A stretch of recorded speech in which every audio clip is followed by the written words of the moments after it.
Oh my fucking God. Dime qué tú quieres, papi.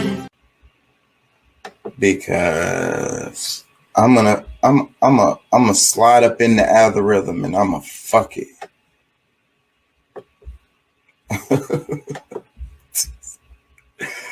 Yo, like this is crazy. This nigga is crazy. Like, no, really, he's crazy.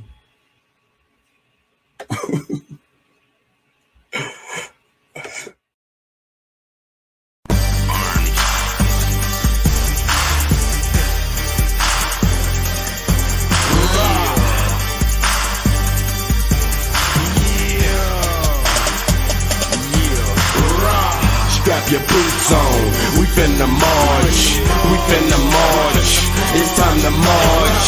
Strap your boots on, we finna march, we finna march, it's time to march. It's better to gun, never to run, so here we come, to sever the lung.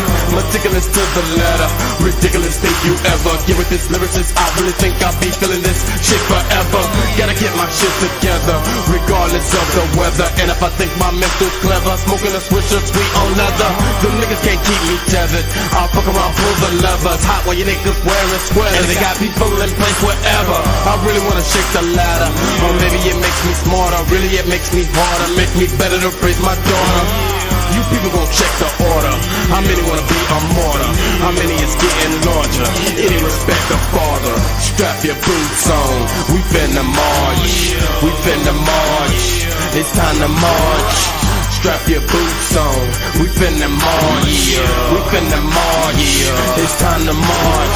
Live slide, situation, faces and names.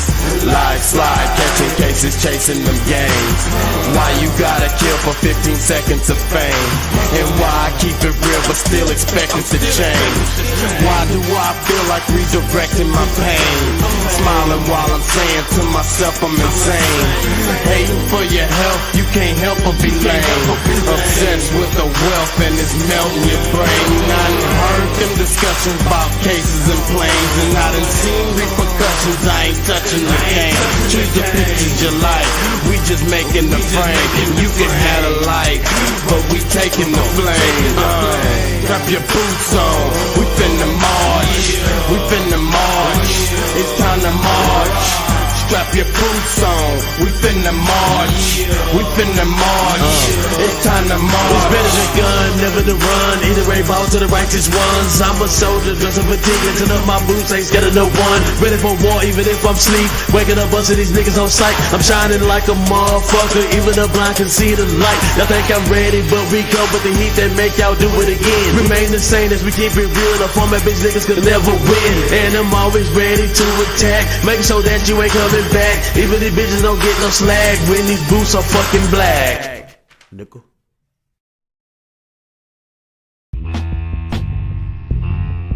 One, two, 1, 2, 1, 2. Yeah. 1, 2, 1, 2. A mic check. 1, 2, 1, 2. 1, 2, 1, 2. It's time to check the mic and best of bet. I'm about to wreck it to the leather. Jealous people hate but don't debate. Just check my measures. Electric by design. I even shine in stormy weather. Attempt to meddle and tether this mental treasure, and you find yourself embedded in the chasm in the desert. Thirsting for hydration, no libation, empty kettle. Take it to another level, add the bullet in the shovel. Got you on the bubble, double trouble. See you stumbled, and it's about to get repugnant like a kitten in the rumble.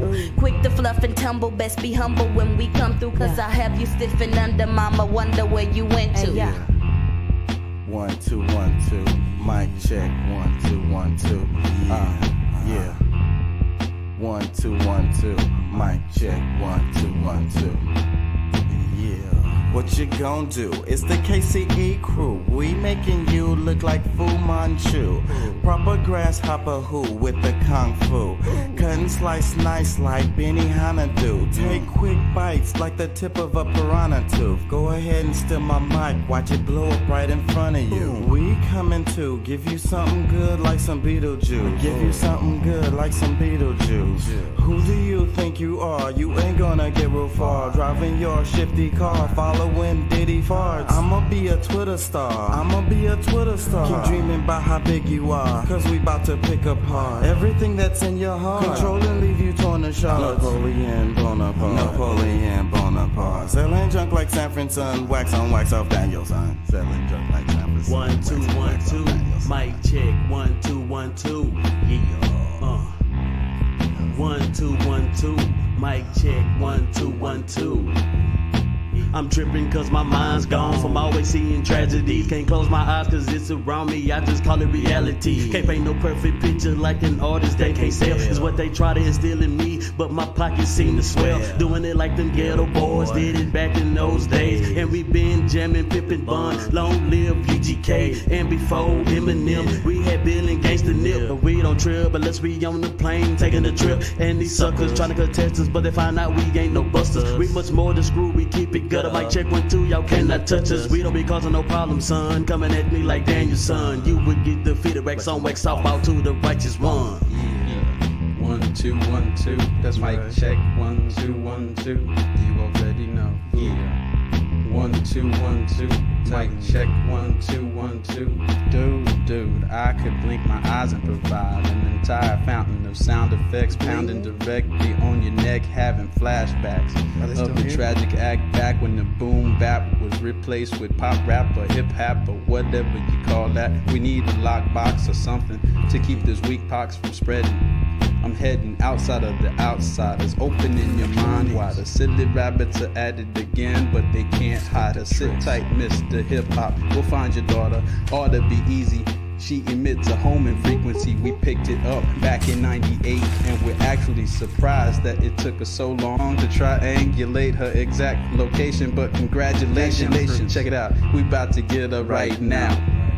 We already found the captors, trapped them and slapped them bound. Just burn the hideout to the ground.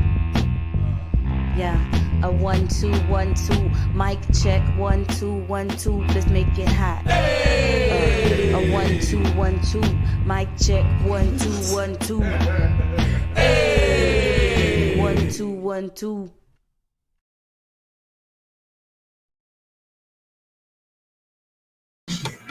Hey, how y'all doing out there?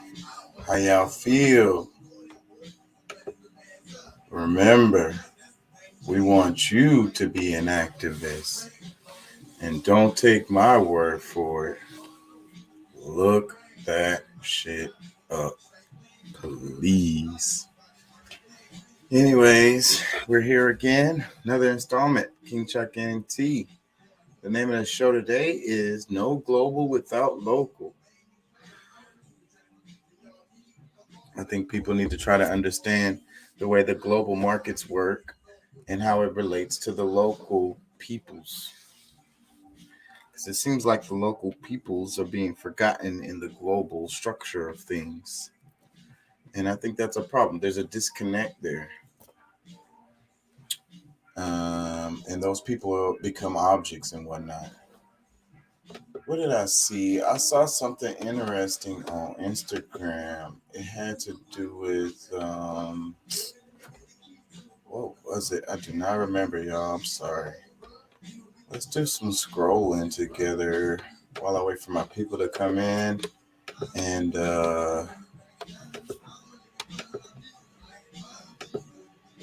maybe it'll come back to me. Okay. It says the same legal system that says you can't discipline your children is the same system that will put you in prison if you don't. Wow, that's kind of heavy. There's something beautiful in letting go and understanding all the places we aren't meant to be. I don't know about that one.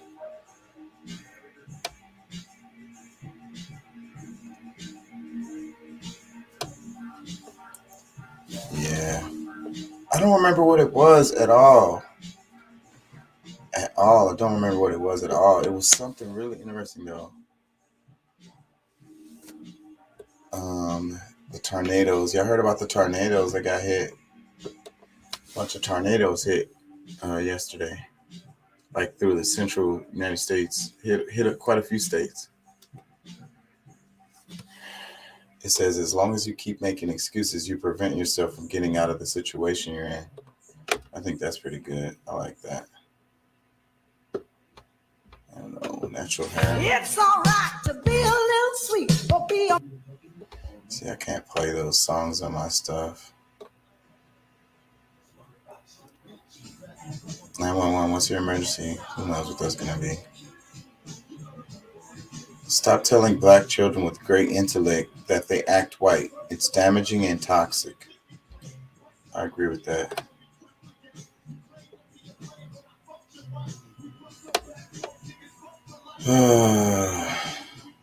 Trust in, what did it say? Trust the science is the most anti-science statement ever. Questioning science is how you do science. Oh, that's pretty good. I like that. Science is a question. It never finishes answering it, that question.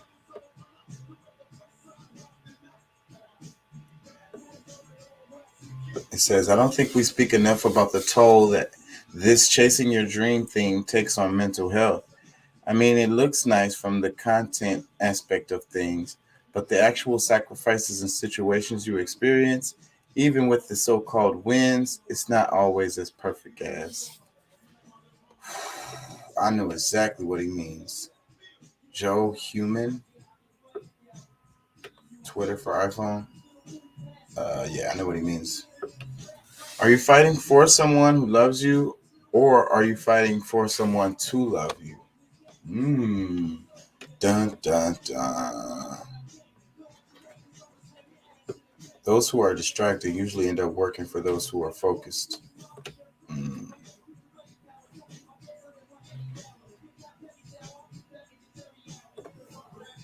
Yeah, Omicron is mild. It's mild. I don't know what everybody's overreacting for. Definitely mild. It's a real thing, but it's mild. You guys. I'm probably going to jump into something. Hold on, let me see. I don't remember what it was. It was something I wanted to go over before I got into my stuff. But I don't remember what that was. Oh, shit. Sorry. Gotta get used to that. Scroll. Did they talk about the tornadoes? Yeah, let's do that.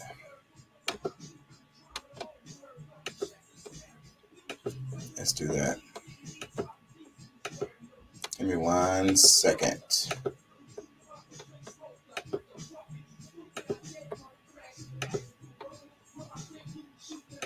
Part of the country yet again. Deadly storms scraped across at least 6 states overnight, causing what's likely to be the deadliest American weather disaster in more than 4 years. Meteorologists haven't made final determinations, but by all accounts, the damage is historic. Look at this. The path of destruction stretches across Arkansas, Mississippi, Missouri, Tennessee, Illinois, and Kentucky. Dozens are feared dead, and debris in some places launched 7 miles high. The bluegrass state of Kentucky is among the hardest hit, so we begin there tonight with CBS's David Begnaud in Mayfield, Kentucky. David, good evening. Good evening. This is the downtown, and as you look right to left, just about everything has been leveled. As you look everywhere around here, Mayfield's a town that dates back to the 19th century. They boast on their website that they still manufacture things that they actually sell in Mayfield. They say they've survived wars and depressions, but last night they were devastated by this act of nature. The level of devastation is unlike anything I've ever seen. That is Kentucky's Governor Andy Beshear talking about the tornado that was on the ground for more than 200 miles. It wiped out entire communities. There will be probably up to 10 counties that we lose Kentuckians in. This is downtown Mayfield, Kentucky, in the southwestern part of the state. Rubble. Nearby at a candle factory, more than 100 people were working when the tornado hit. It's flattened. Kiana Parsons Perez was trapped under the debris there, and she was streaming live on Facebook. This is the water fountain. It's on me, along with the wall. She was one of 40 people rescued from there last night. We had to, at times, crawl over casualties to get to live victims. By daylight, the search intensified. Excavators were brought in to dig through the wreckage. Among the missing is the mother of Paige Tingle's fiancé. I just want her safe. I want her alive, and I want her home. To Monette, Arkansas now. More destruction because of another tornado. This nursing home was torn apart. At least one person died. 20 people were trapped. And to see what they've had to go through, it breaks my heart to see that. Storms left more than a 140-mile path of destruction across the state of Tennessee. Homes were leveled back here in Kentucky. Search and rescue efforts continue right now, including in Muhlenberg County, where 10 people have died. Here's an emotional plea from one of the elected officials to everybody watching tonight. Prayer, prayer, prayer. Please pray for these folks.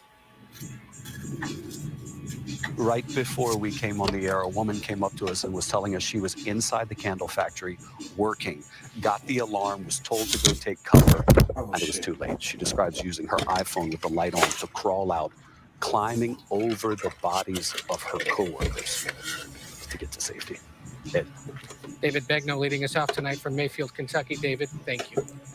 Pretty intense. What's up, bro? How you feel? Oh, pretty good, man. Just had a pretty good day, so today. But I'm good. How about yourself, man? I can't complain. Another day here, man. Any day above ground is what they say, right? Shit. Yeah. Somebody actually mentioned that same quote to me earlier today. Yeah. What's that I'm hearing in the background? That's my roommate playing Lil Wayne and them. You already know. Okay. Everything Louisiana. What's I gonna say? What do you think about the the tornado and stuff? Did you hear anything about that stuff? Yeah, man. I mean, everything that is mentioned on the news. Well, my mom called me because she knows I traveled through that area, those areas or whatever, and making sure I didn't get caught up in any of that. So, and a lot of times I am going through that way. I happen to be in Wisconsin in a snowstorm instead of in the Midwest in a tornado. Yeah. Well, I don't know if they consider that the Midwest. Yeah, what would you call that? That's the South. That's just considered the South. Yeah. Mm-hmm. Well, I mean, I guess if you're technical about it, because I mean, practically anything under Pennsylvania is considered the South. Yeah, so there's a lot of confusion there. So I don't know.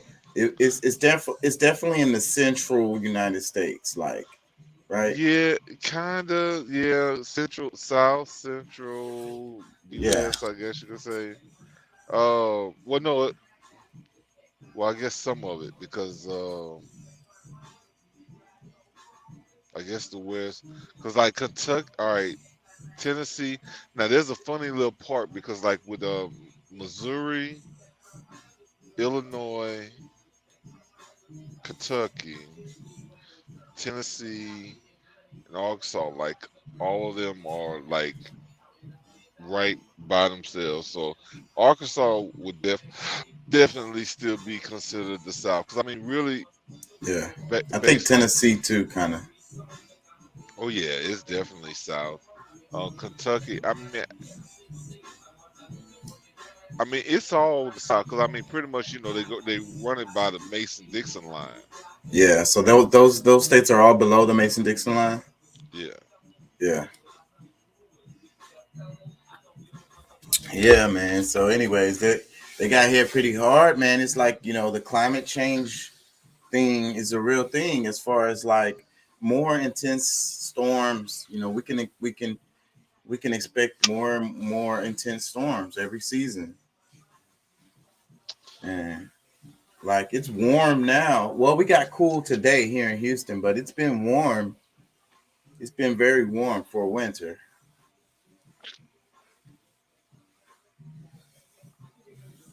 And then they was getting a blizzard or whatever, snowstorm. Where was that at? Where he was getting a snowstorm?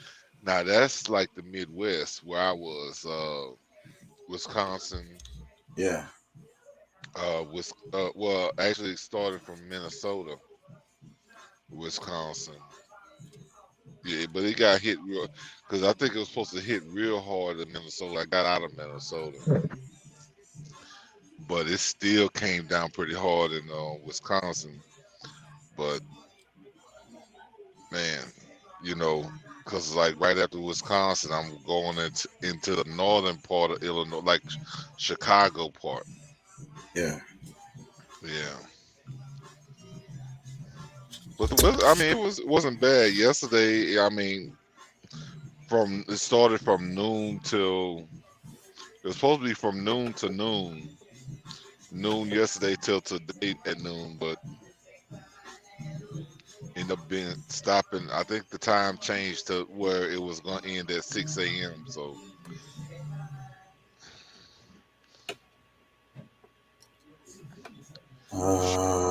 when I actually got up this morning, they had the snow plows in the parking lot of the truck stop. Shoot, they had a big 5-foot pile of snow in front of my truck. Damn. So I just had to back out, but but it still freaked you out, huh? Looking at the pile, you was like, okay, well, I guess I'm backing out then. Yeah, it was no doubt on that one. Shoot, I'd be stuck. I'll still be there if I try to go through it.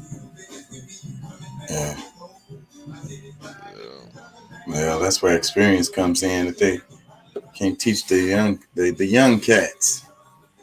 The what? The young new drivers. That's where experience comes in, right?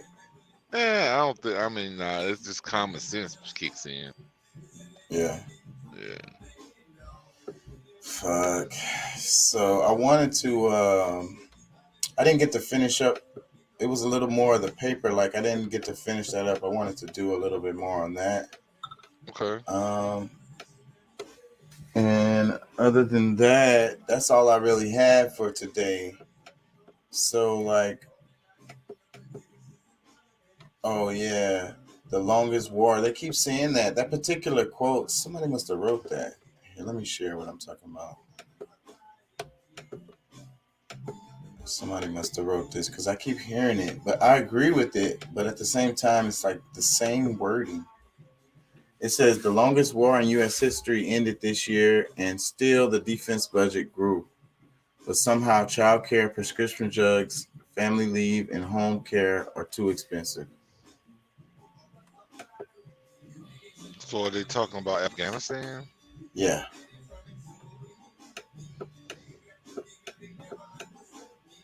Yep, they're talking about Afghanistan. Well, I mean, was it even really like it wasn't really a war? I mean, it was like, they are always kind of stay around afterwards and occupy whatever place it is for a while afterwards. So I don't understand why they're saying. But it was a war, though. It was still a war. It was an active war. It was an active, like, fire zone or whatever. It had active fighting areas. They just had the city, like, what you call it, under siege. They was controlling everything, and with checkpoints and all that shit. Taliban was out in the desert and shit. The hell is that?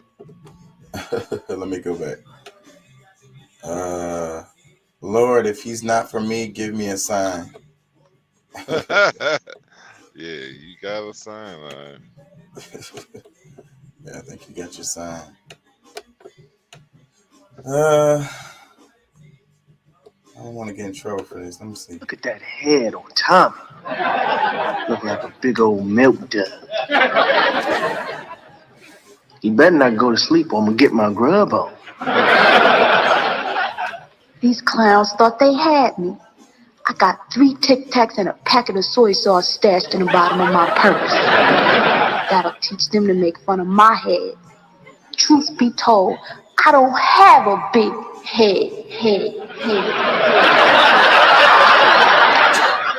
Tommy sure is crazy about me. Look at him. He can't stop looking at me.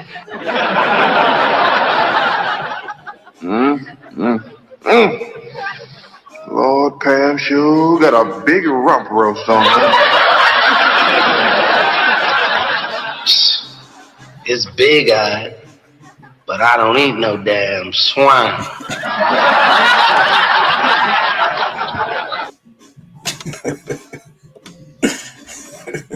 Crazy as hell. That's the actual storyline of it, because I thought it was like a somebody making up a part of it, but that was the actual show part of the clip. show. Yeah, it was a clip out of it. Yeah. I don't eat no damn swine. Yeah. And then the face he makes when he says it's so perfect. What'd she say? Some of these, as a black woman entrepreneur, the best and hardest gift I've given myself is a housekeeper. Okay. Just like announcing that to everybody, I guess, I mean, I think everybody should have a housekeeper, though. I ain't gonna even lie. Somebody should come clean your shit up every now and then for you. That's nice. Yeah.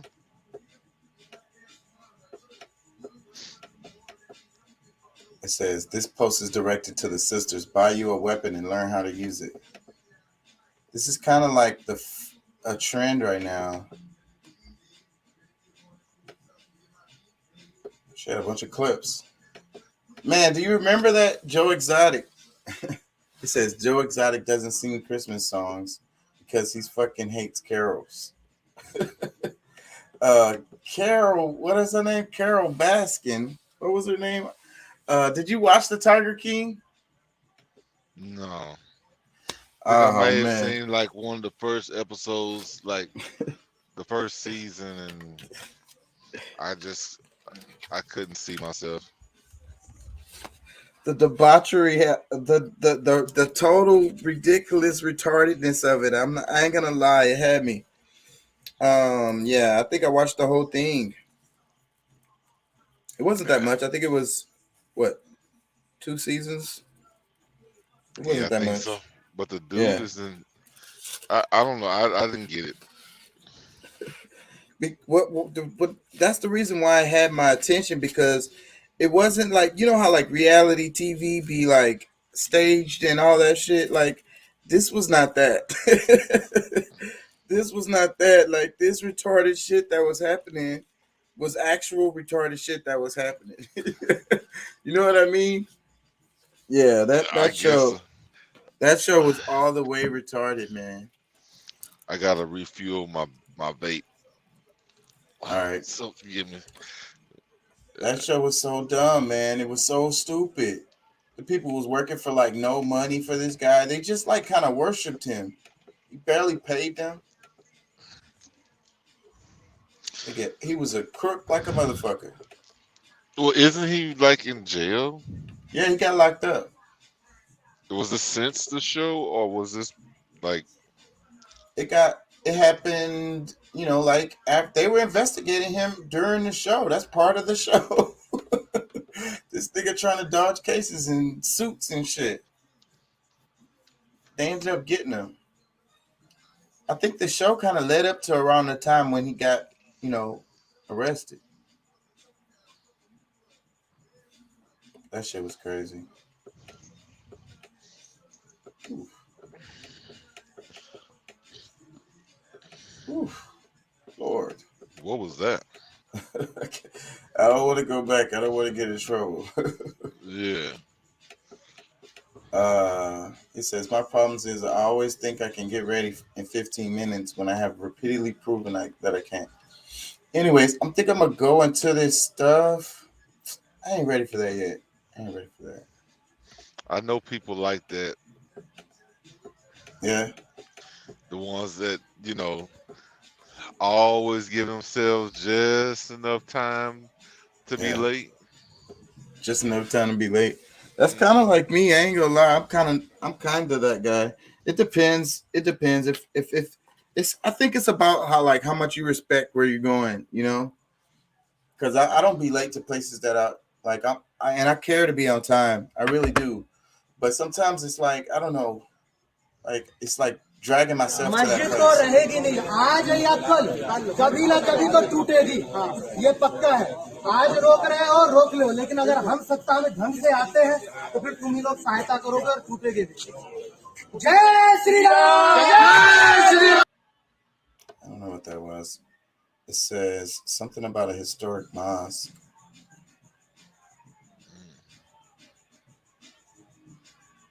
Hindu extremist mob gathered in front of historic Shahi Idgah Mosque. My shit be random as hell. There's nothing more devastating than an African with a European mind. Malcolm X.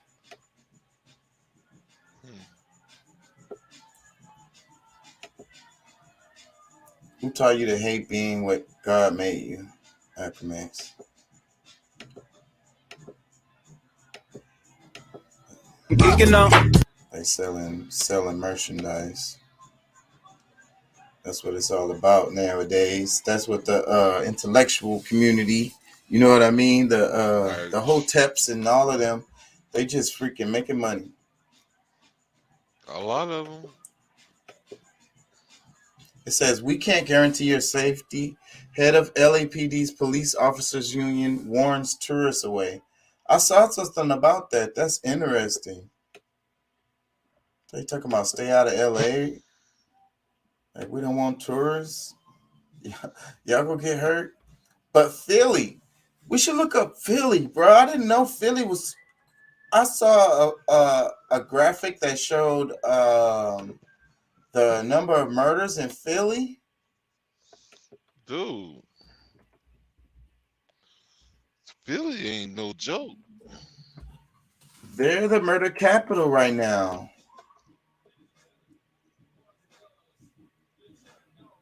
Let me see. Do they have it? Philadelphia homicides up 34%. I wonder if they have it compared to the rest, because it's hard to just know when they be saying it. Damn, 500. Look at this.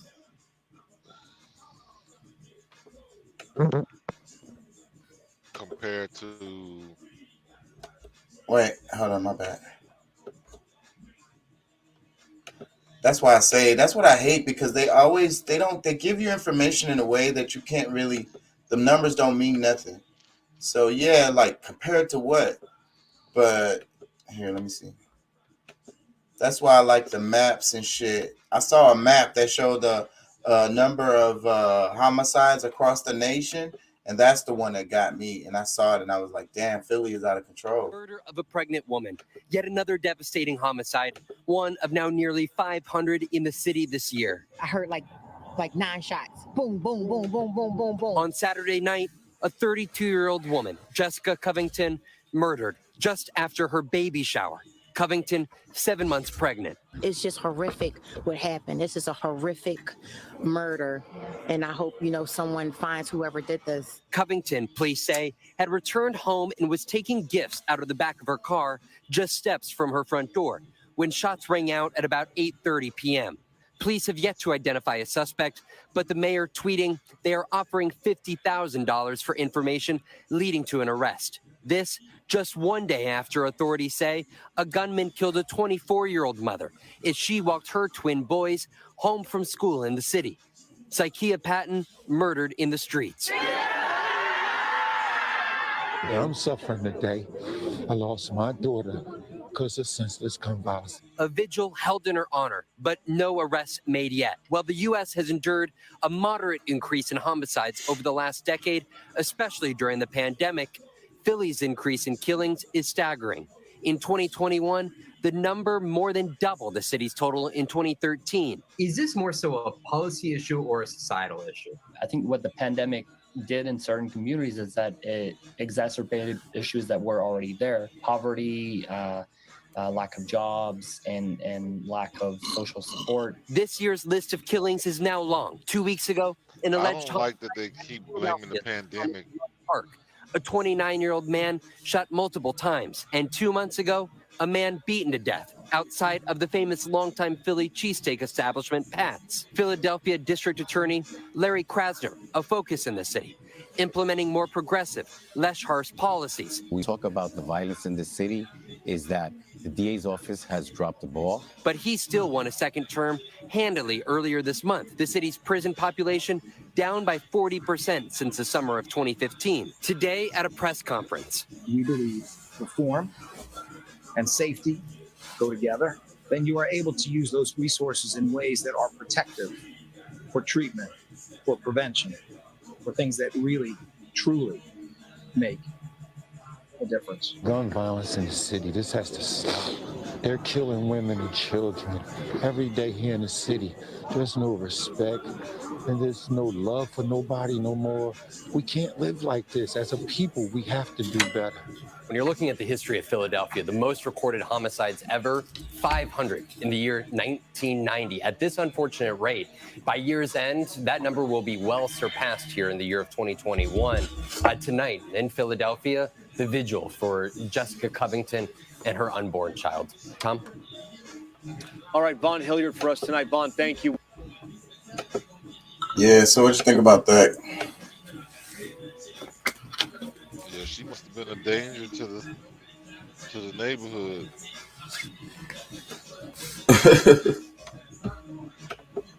Nah, that's sad, bro. I wish we could see the numbers. But yeah, see, the part that I guess bothers me the most about, I mean, of course, the murder itself, but outside of that, the way that they're pointing everything at the pandemic. But yeah. I mean, if you're looking at the numbers, you know, if it was half that amount in 2013 and you're showing a gradual growth every year from 2013 up to now to where it's doubled, shit, I mean, there's obviously an escalating problem probably even since before 2013. So you can't just blame it on the pandemic because it's been like a steady growth. It's been almost a pattern for a whole, 7 years, 8 years. I don't get it. I mean, it's got to be something other than just the pandemic. You know, if it doubled from 2019 up to now, yeah. Now we might be able to point that directly at the pandemic, but yeah, it sounds like everything is political and is, they're making it everything the fall of the pandemic. Yeah, they always do that. It's so sad. It's crazy, bro. But that's how they trick the people into, they say little stuff that's really unprovable because you can't. Something like that, you're not gonna just know. Like, you're probably not gonna know the answers. And then maybe the local communities do know that there's, hey, shoot, whatever plant or this like what what's making people lose jobs, or somebody mamas lost her job at this place, and dad's been gone, and not a lot of them pulling different crimes or something where that's what changed something. But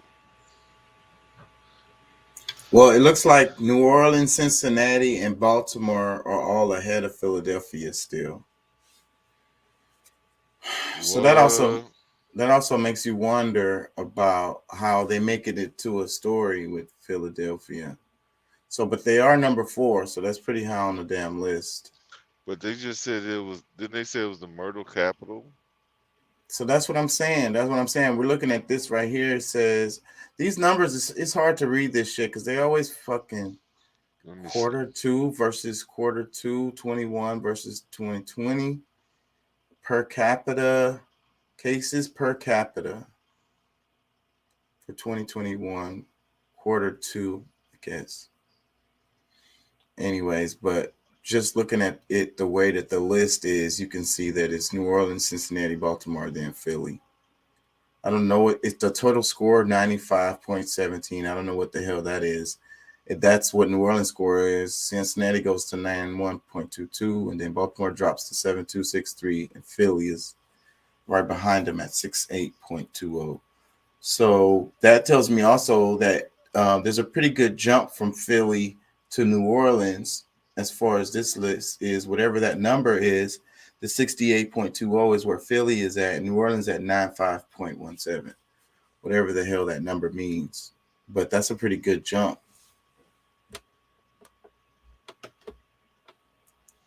Total that's reported. Yeah, I don't know. Like I said, I mean, I could read this article, but I ain't going to do that. These motherfuckers be twisting your brain up with that kind of shit.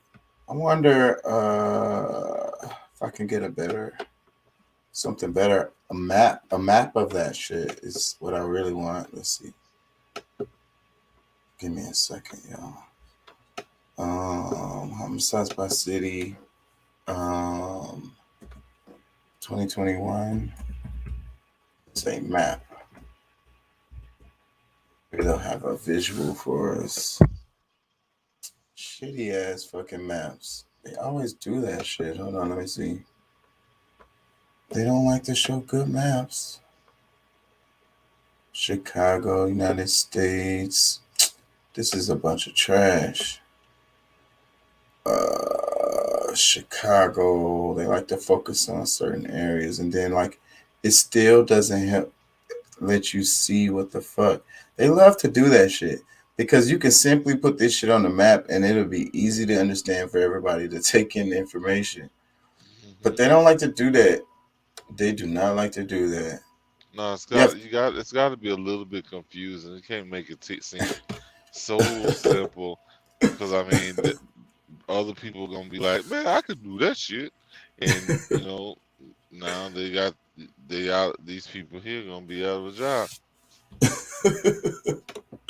Yeah, they done went to school like they said in the other one. These niggas done went to college for years and shit. And let me see. It's not showing the map that I have lit up right here. Let me see. Homicides 2021 map. Oh, Yahoo is the second one. Let me close this.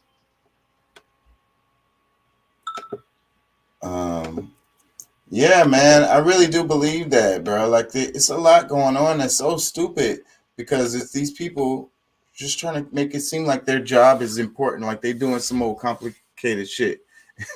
But they're talking in jargon that you don't understand, so then it sounds like it's all complex, but it ain't. Shit ain't shit. And shit from a teleprompter. Okay, so this map says age-adjusted death rates for each state and the District of Columbia. I guess this is 2011, preliminary 2011. That's fucked up. But anyways, this is a good-looking map. This is the kind of shit I was looking for. Overall U.S. rate in 74.6 deaths per 100,000 population. So, yeah, you can see that Louisiana is 882. But by this map, Alabama is ahead of them, Missouri, Arizona by a little bit, Oklahoma. They be killing niggas in Oklahoma. The hell be happening in Oklahoma? And Kentucky is above them. And what is that? I Wisconsin? mean, there's humans there.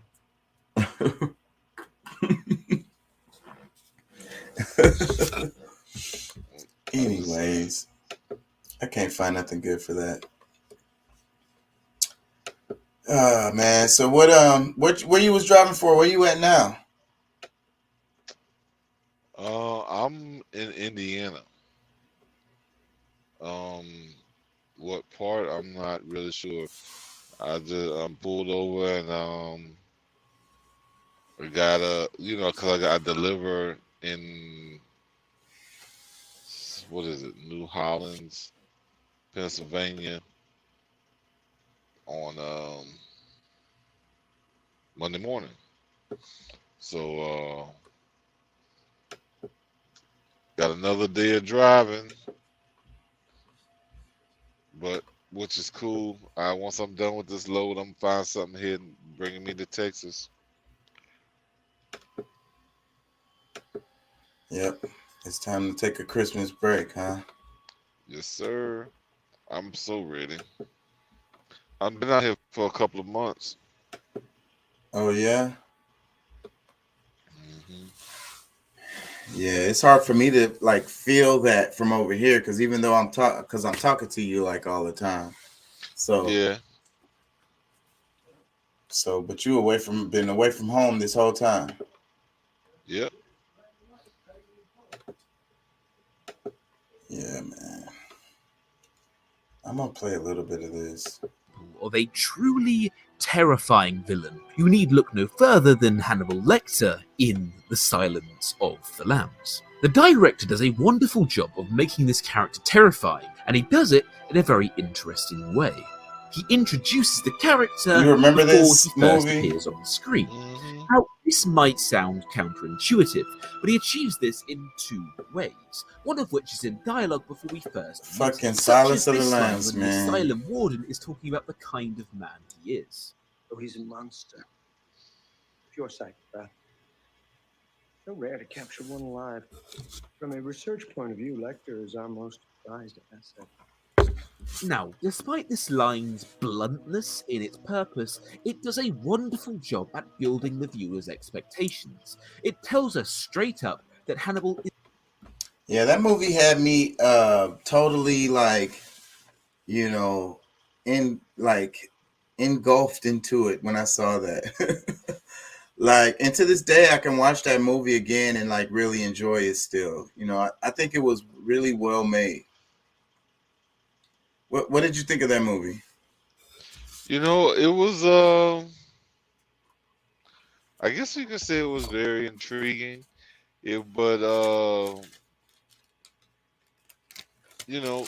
For somebody to be a cannibal and also an intellect was kind of like a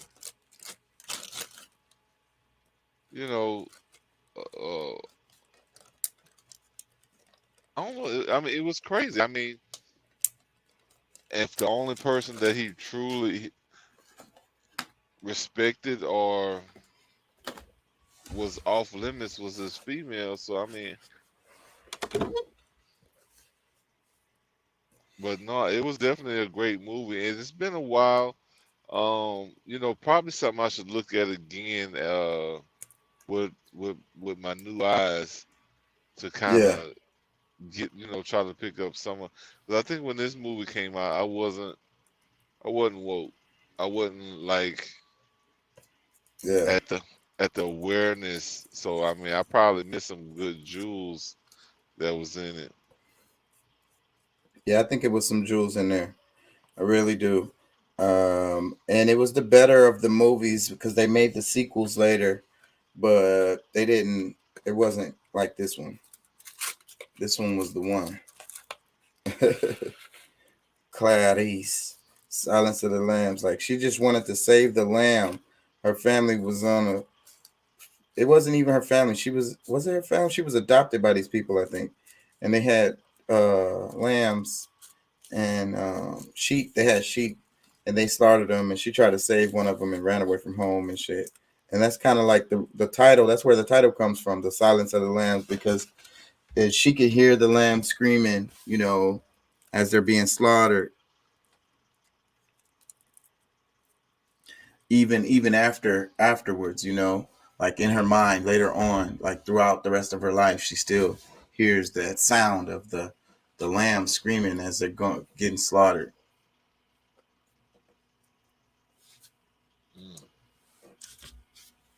Yeah.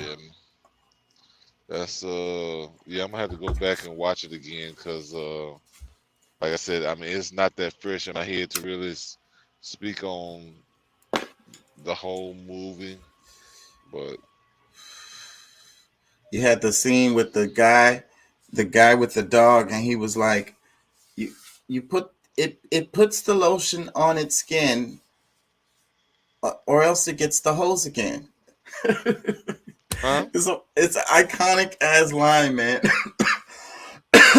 It's because he had the dude was trying to make like a dress out of the women. And so he would get kind of like chubby women, and then he would kind of starve them, and then he would have them put lotion on their skin so that, then once they lose some weight and then he kills them, he could just pull their skin off, like whatever. So that's why he was telling her that. He was telling her to put the lotion on her skin or else it gets the hose again. He had a water hose or whatever. Anyways, it's an iconic scene because he had the little dog. It's just ridiculous. But that's what makes it good. It was so good. Anyways, I'm going to bore y'all to death with this damn paper. Trying to get some energy going. What you been thinking about? What did you see on the news? Did you see anything that's like compelling? No, not today. I had a master class. I had a class I've been on all day today. Had a few interruptions or whatever that kind of kept me back on some of that. But I'm trying to get my crypto game up. Learning how to finance my own. It was a lot of good jewels in it that I know. I mean, it's gonna take me a while to really get into it because it's like deep stuff. It's like real banking, like being able to finance yourself with crypto. Yeah. Giving yourself a loan. You can give yourself a loan. Okay. So it's like all kind of crazy. Well, I say crazy, but a lot of interesting things that you can do with that setup because of the state of.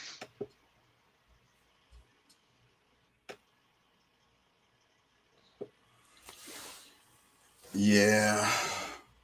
So you have to learn all that stuff, huh? Yeah, because I mean, there's a lot of different facets to it. I mean, of course, it resembles a lot of what we're dealing with. Our current currency, but it's a lot of stuff that we probably still didn't learn because of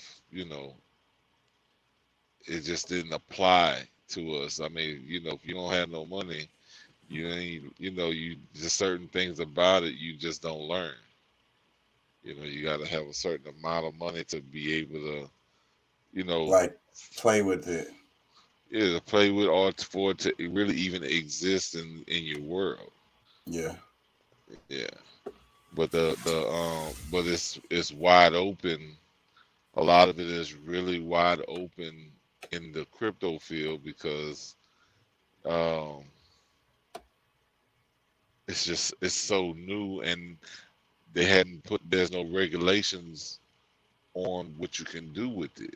You know what I'm saying? So the banking system we're used to, they only allow you to do what they want you to do.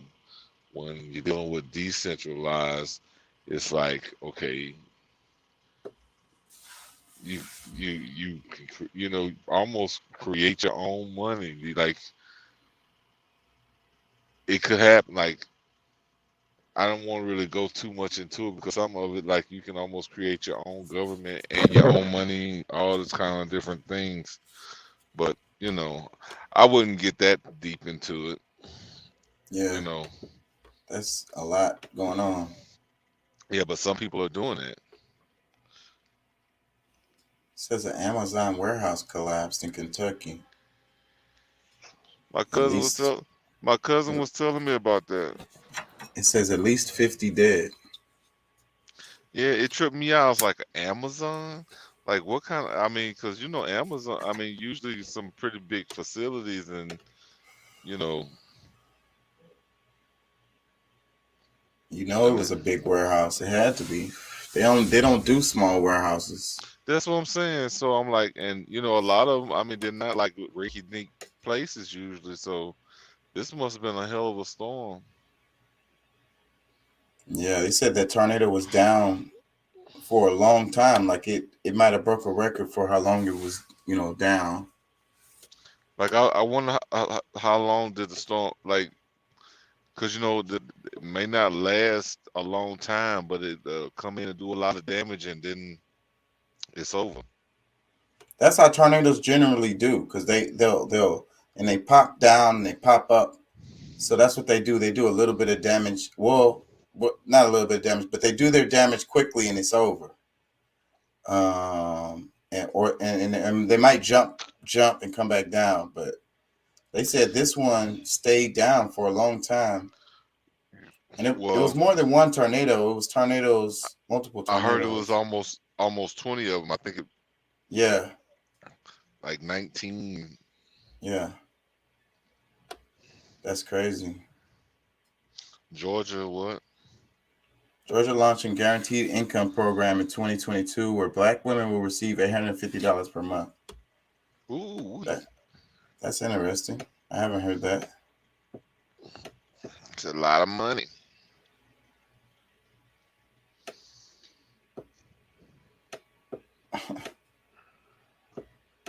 No telling what the sensitive shit is. I can't show it on here.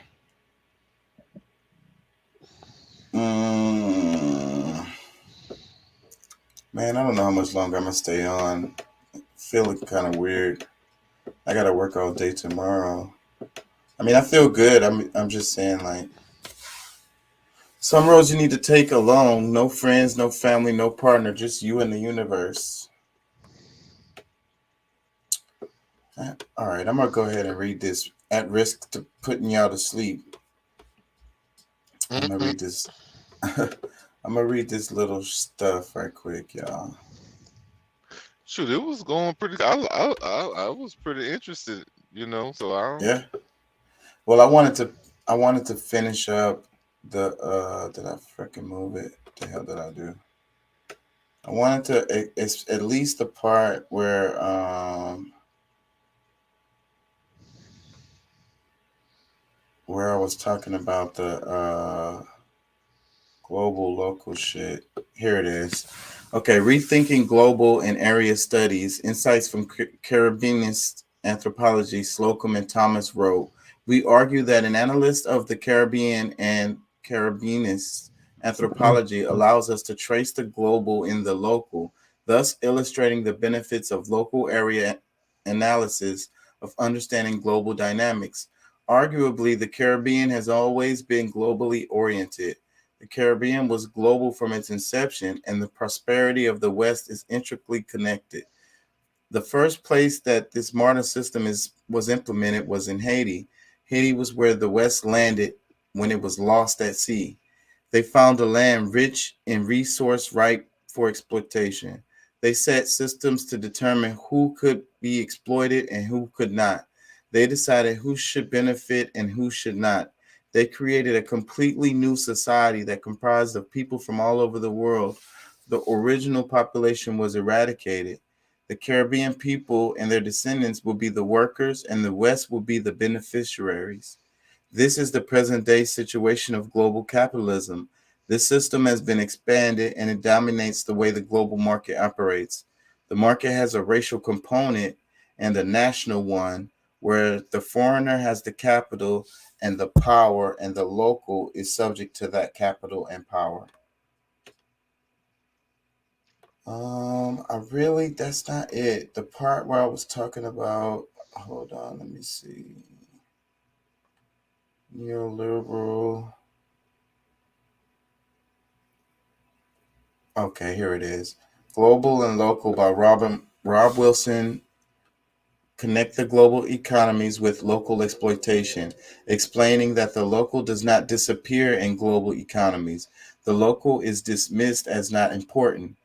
Global products are produced by local people who do not get to benefit from their labor fairly. There is a racial aspect to this.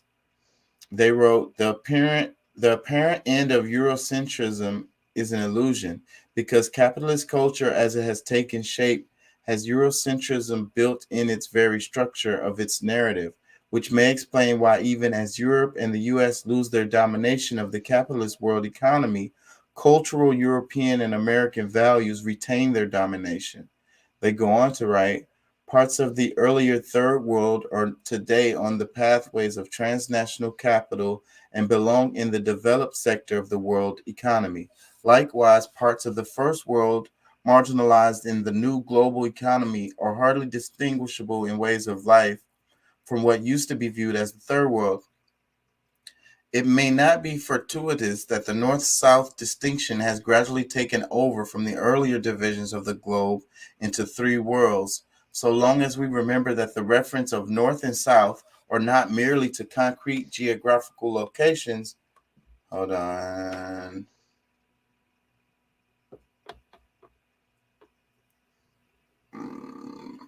May not be fortuitous that North-South distinctions has gradually taken over. Remember that the reference for North-South are not merely concrete geographical locations, but metaphorical references. North denoting the pathways of transnational capital, and South the marginalized populations of the world, regardless of their actual location. The marginalized tend to be non-European. The idea of the first, second, and third world being updated into the global North and South is an indication of being politically correct in modern times. Politically correct is not being as offensive. The system itself is offensive enough. You have privileged communities benefiting from marginalized ones along racial and gender lines under the guise of global capitalism. No fucking period. Bitch. Anyways, what do you think about that? Sounds good. Shit. Sounds real. That, like, sounds exactly like what's been happening over there. Between there.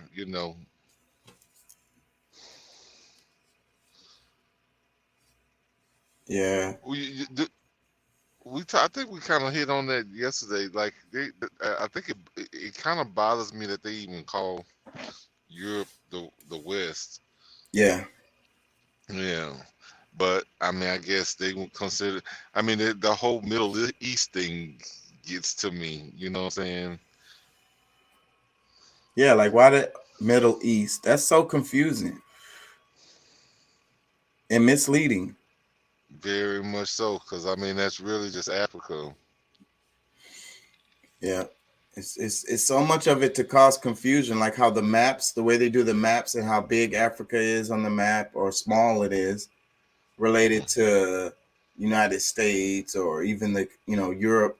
And Europe is not even a continent, like we said. In most places in the world, they call it like Eurasia because it's not a continent. No, it's not. By any stretch of the imagination. Well, no, but I mean that's the psyop that they've done over people, done on people for shit a long time now, and people really believe that it's like we look at it like it's a continent. because of the way that they talk about it. But a lot of that stuff really, I guess you could say it is a part of Asia or, even Africa, the way it's positioned.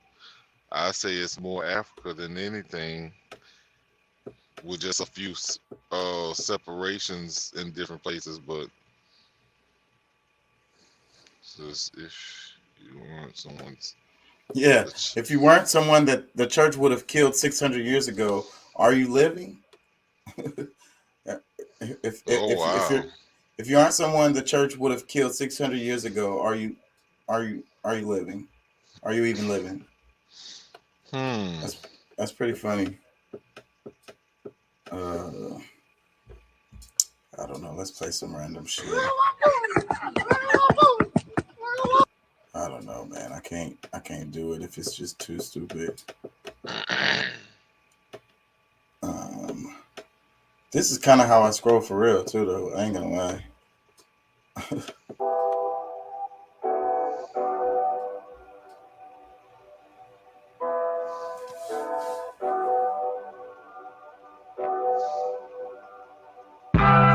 That's how I know. That's how I know. That's how I know. That's how I know. That's how I know. That's how I know. That's how I know. That's how I knew that I was different. That's how I know. That's how I know. That's how I know. That's how I know. That's how I know. We gotta see the end now. That's how I know. That's how I knew that I was different. I said it. I thought it. I dreamt it. I said it. I did it. I made it. I taste it. I love it. I need it. I want it. More of it. I feel it. I'm got it. I'm gutted. I'm genius. I'm proud of cheese grits at 4 seasons. Fresh squeezing. No stresses. No reason. Toast champagne to achievements. I think we should dive up. Pretty cool. Yeah.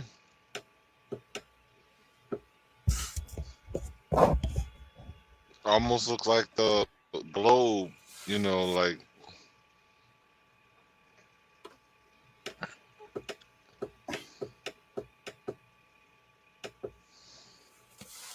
Did he go to jail?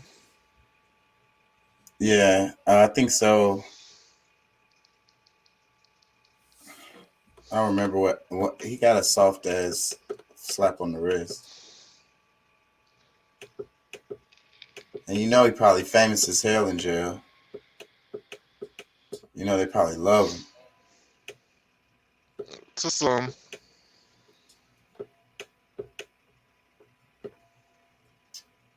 That's Cher. That's pretty interesting.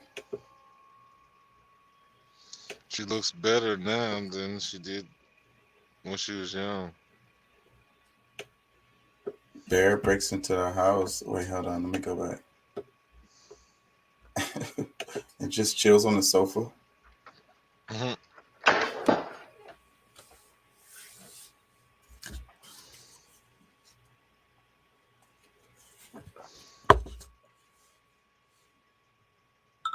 Shit, that nigga like, it's cold out here. Shit, I'm gonna just try to, you know what I mean? I'm warm up a little bit. You know what I mean? Get comfortable. Shit. Y'all niggas ain't doing. Y'all don't know how to do it. Shit, y'all don't know what y'all doing up in here. It's cold out here for a pimp. Damn, bro, what do? You not finna run up on that nigga. You just gonna let him have your living room. Motherfucker can have the house.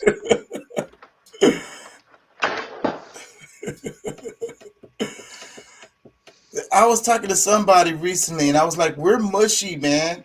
And I'm sure throughout most of our evolutionary history, we were prey animals. Like, we want to act like we so hard. You put the hardest nigga out of Fifth Ward and drop his ass in the middle of the damn forest somewhere. The nigga, he not gonna last 24 hours. We can't handle these animals out here. We have these tools that we use that put us over the animals in certain ways. But without those tools, we just out there against nature. We ain't got no claws. Our teeth are like flat. You know what I mean?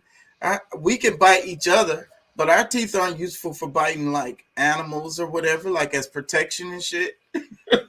You know what I mean? We don't have no claws. Yeah, totally defenseless. We act like we try to compare ourselves to sharks and wolves and shit. Oh shit. No, like the eagle. We was talking about the eagles. You know what's crazy about the eagle is them damn things are big as fuck, man. They're like, woof, woof. When you see them on the TV or whatever, it's hard to tell how big they are because usually niggas is gonna be far away anyways, filming the damn eagle. Because they make their nests way up in cliffs on the side of mountains and shit, like inaccessible as fuck. But what I'm saying is them damn things are big. They're big enough to take a small child. They could take a small child away. Yeah. Shoot. I saw somewhere like it was some people boating. I don't know if they were fishermen or whatever, but they for whatever reason they would throw out food and the eagles will come and shoot them to eat out from the palm of their hands, or no, they'll throw the stuff on the deck and then they'll fly in, come in, grab what they can get and get on. So they must not be too like a bird that's gonna actually, like try to kill you, I guess. Well, maybe if you're small enough. Yeah, because they don't care if it's prey, you know what I'm saying? But they just don't have no care. Like it's something in the way. Like we something that's gonna scare their prey away or get in the way of their prey or whatever. You know what I'm saying? Like look, this is what I was talking about. It says corporations forced to raise prices on goods, and then it shows record-breaking corporate profits. And that's what I've been talking about, that inflation shit, man. That shit is not fucking real. How the fuck are they making so much fucking money, but then they gotta raise the prices? Oh Lord, here we go. The reason why the prices go up is because of because there's so many dollars in the in circulation. Like there's really still like an intrinsic value that or of the money, but because there's no other way for it to equalize itself. If let's just say if the dollar the dollar was actually worth $1 and they keep putting money into the circulation, you're pretty much raising the value of you'll be raising the value. But since there's so much in circulation, in order for it to that inside tax called inflation, that's why the prices go up, because to be able to match, like, all right, let's just say when I was 10 years old, fuel was like 50-60 cents a gallon. So from that point, if the dollar stayed the same, the gas would have to go up. But because it's losing its value, the price go up to still kind of match what it's equal to, because they're still making the same kind of money.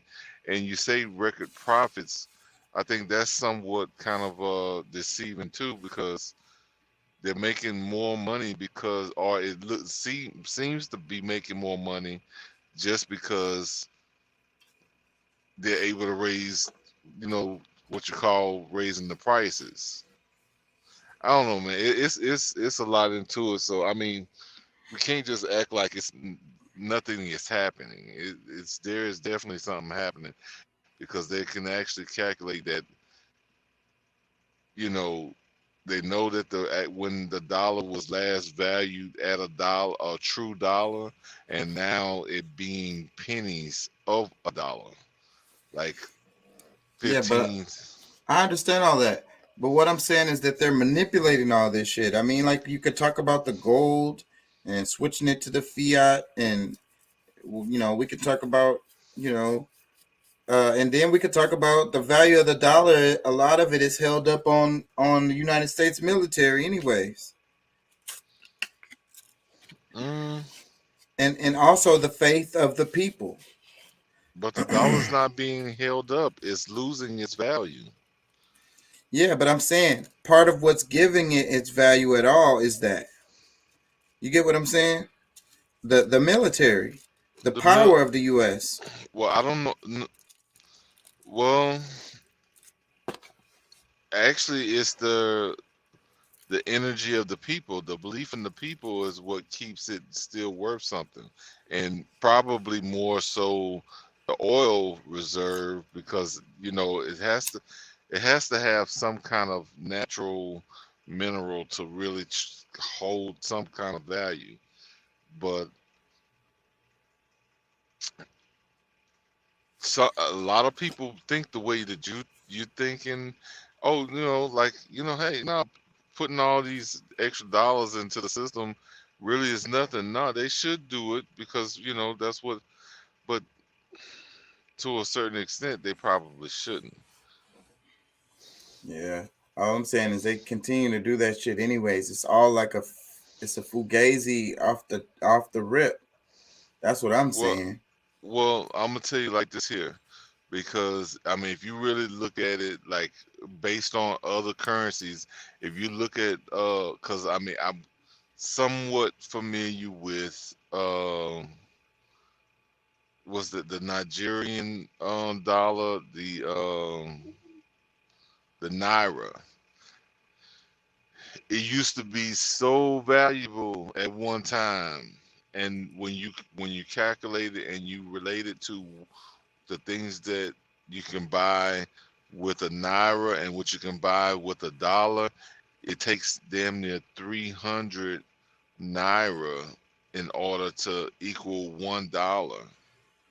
So it's kind of like you've turned dollars into pennies, and you're just recalculating everything based on that. So I mean, yeah, you can say it's not doing anything, but it really is. I mean, if like even right there in Mexico with the peso, I mean, shit, 10, 15 years ago, I know when I was in Mexico that it was like 7 to 1. So I mean, it makes it's definitely a difference, but you're gonna, like I said, you're gonna end up having to come up with more of it in order to obtain the things that you would have gotten for, you know, pennies on the dollars, with like a loaf of bread. I remember buying 2 loaves of bread for $1. Let me see you do that shit now.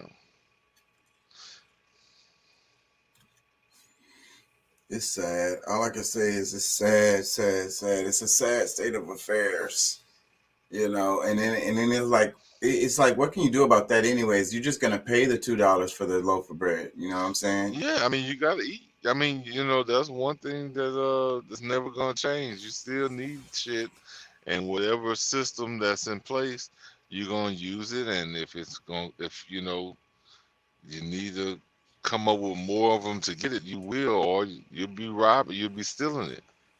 So, but I mean, that's definitely a great debate. I mean, I would really like to, hear, specialists and,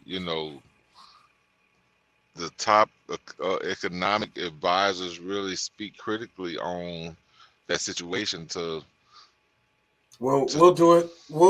We can do some of that for next show, because I can just pull up some YouTube videos and we can watch like different perspectives on this subject, because everybody's talking about inflation, inflation, inflation. So hmm I'm sure I'll be able to find plenty of current videos of people talking about it.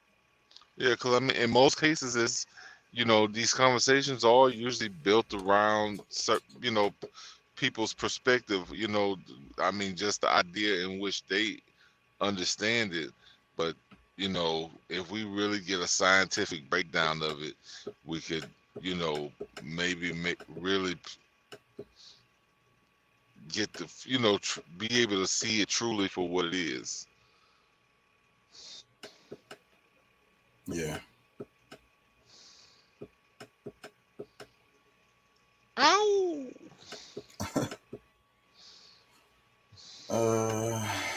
Turn down your car to see better. Stop being scared of the spirit world. You're gonna go there anyway. Mm-hmm. Just looks like it might be cool. Stranger. Too fucking loud. Reggie Noble.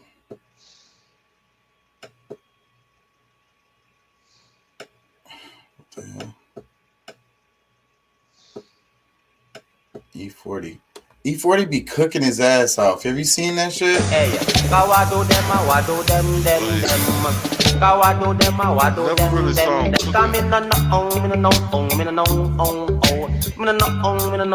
don't know how to turn this sound down. Oh shit, y'all. I'm sorry. We gotta watch this because this dude be cooking his ass off. I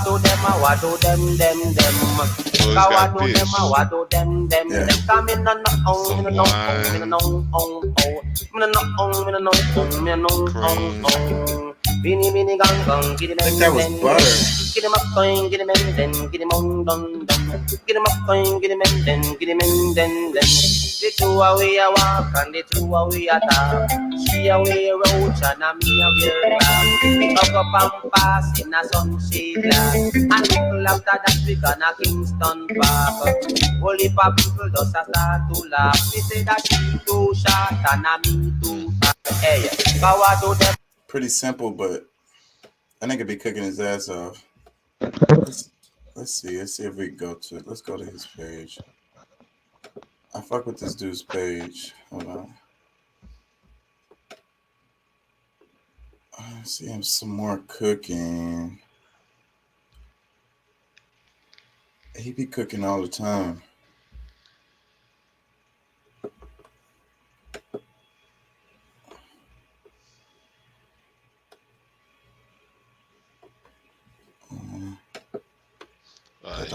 He got his little fry pappy. Let me see.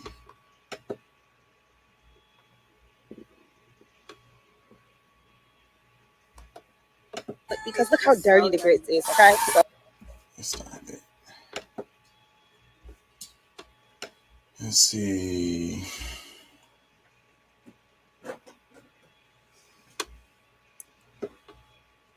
E40. They came out with that. You know, they got that West Coast. What is it called? The Snoop Dogg E40. Too Short and Ice Cube. And they got a whole album. They're on tour right now. What? What's it called? It's called something. One day, and that first song is pretty good too, man. It's another dude that I follow called Kato. Kato, the producer, he made the beat.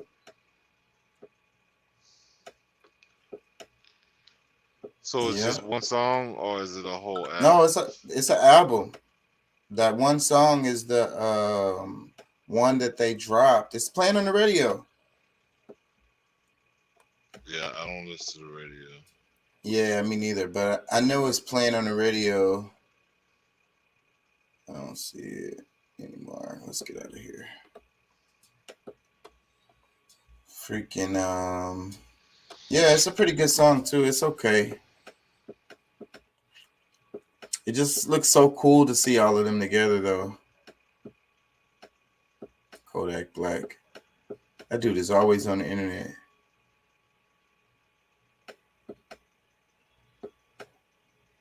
They said Feds was surprised at what? I didn't get to read it all. Freaking it. Drake, what did it say? Kanye and Drake pushing for Larry Hoover's release.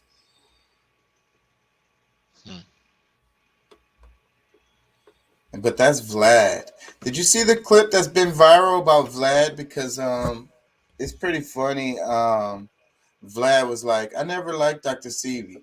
And then the dude, I can't remember who that was. It was an old basketball player. He said it's because you're not black. He said because Dr. Sebi wasn't feeling you. Yeah, well, I mean, well, I don't know, there's a lot of white people I think that's on homeopathic and natural medicines.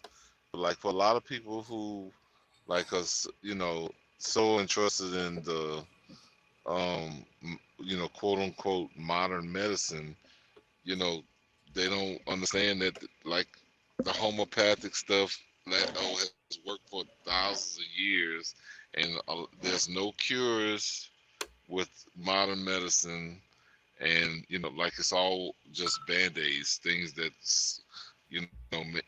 may subside symptoms, but it doesn't necessarily you know cure anything or deal with the root causes of anything. So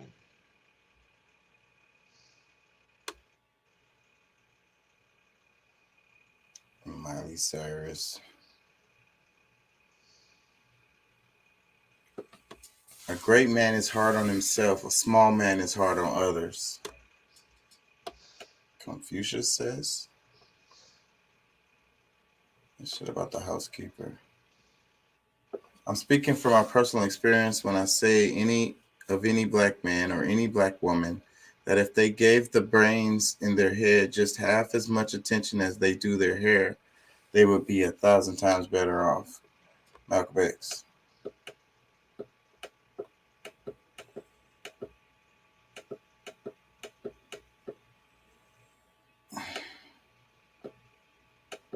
Yeah, those are the they're talking about Kellogg's because it says Kellogg says it's permanently replacing the 1,400 union members who went on strike.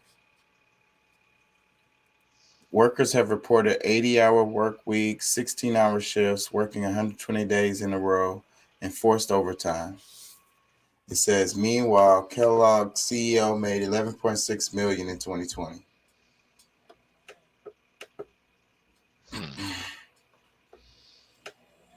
that's 126. That's what you said, 126 million Wait, what are you talking about? for Kellogg, what they made. They said no. They were just talking about one of the CEO made 11.6 million in 2020. That's what they said. Yep, that's robbery. Yeah, they just don't want to pay people so they can give their executives their bonuses. It's all about the way that you stratify, a society and have an upper class and a lower class. You have a huge barrier in between, a huge gulf to get, to move from one to the other. But then they tell you everyone has opportunity. Megan Thee Stallion graduated from TSU with a bachelor in science. I was looking at that shit earlier.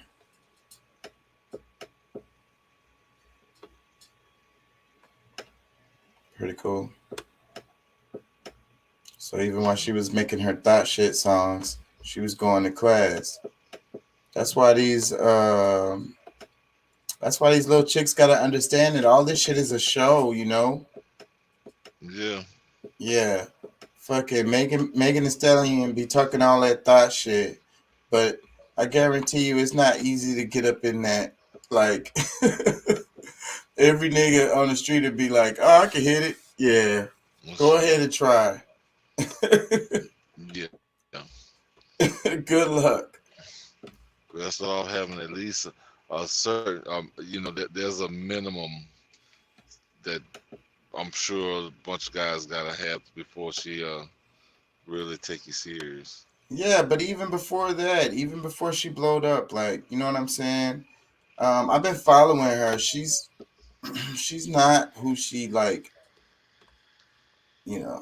seems to be. As far as Why is the thing going around about her being a tranny? I don't know, man. It's something about the black community has a problem with her. Q-Tip tried to get her signed. She was independent for the longest. Q-Tip tried to get her signed, and he took her to. He shopped her at like 3 labels. I want to say they rejected her, and I think the reason why they rejected her is because she's kind of big. You know what I'm saying? And that's the same reason why the black community wants to say that she's a tranny and she's a man and all this. It's she's tall. She's tall and she's thick. You know what I'm saying?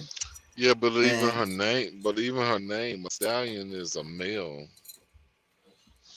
A yeah, mare is a female. yeah. So Well, that's just hyperbole, if you will. Like that's like beside the point. That's just they use that terminology stallion, like thick and like sturdy. You know what I mean? And I mean, if you look at it that way, I think that's a pretty good description of her too. yeah, I ain't gonna lie. I mean, she fine as hell. If she is a dude, that'll be horrible. It's just the community fucking it's so mean. It's so mean. There is really no guess about it. Like you can look up her Well, kids pictures, you know what I'm saying? You can look up her that's what I hate about oh, it's she's got the kids. the internet. No, she don't have no kids. She's young. She's like Oh, 22 or some shit. 23. Fucking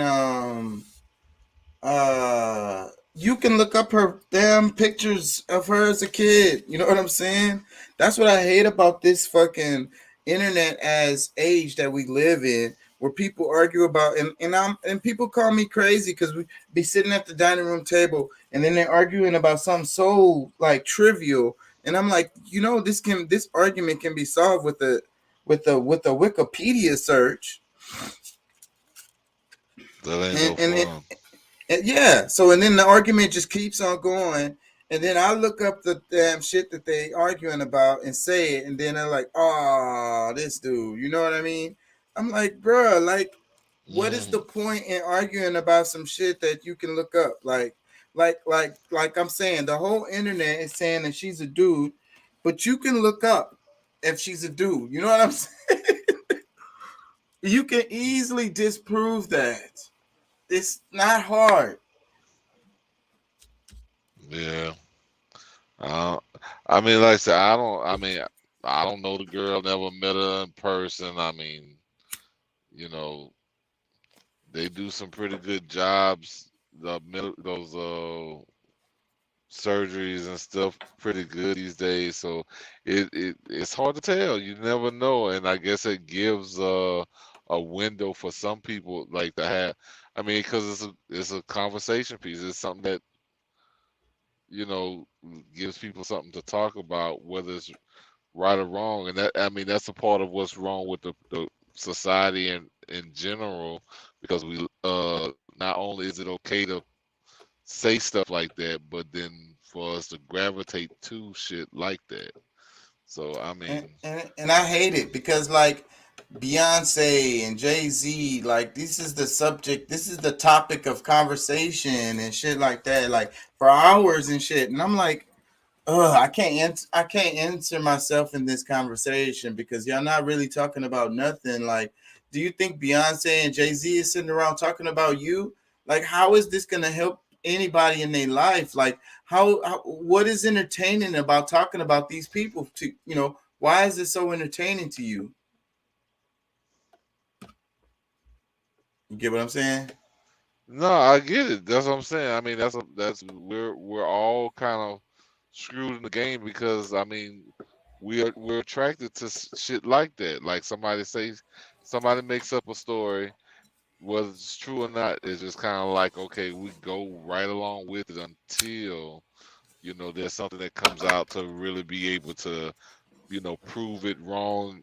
You can leave it as a open window. Well, I don't know. I mean, you know what I'm saying? Like, is she or is she not? Let's see. Dun dun dun. Like, it's like it's always like this. And it's entertaining. That's all it really is. It's just for entertainment because soon as you find out what really happened and it's not as, spectacular as you thought it was, then you're bored with it and you move on to the next thing. Yep. Yeah. Yeah, I think I'm gonna wrap it, bro, because I gotta work a double tomorrow. Yeah, I gotta drive tomorrow too, so I ain't really tripping. How to make a great villain. Anything you wanted to say? Did you show little Pat any of those magnet videos?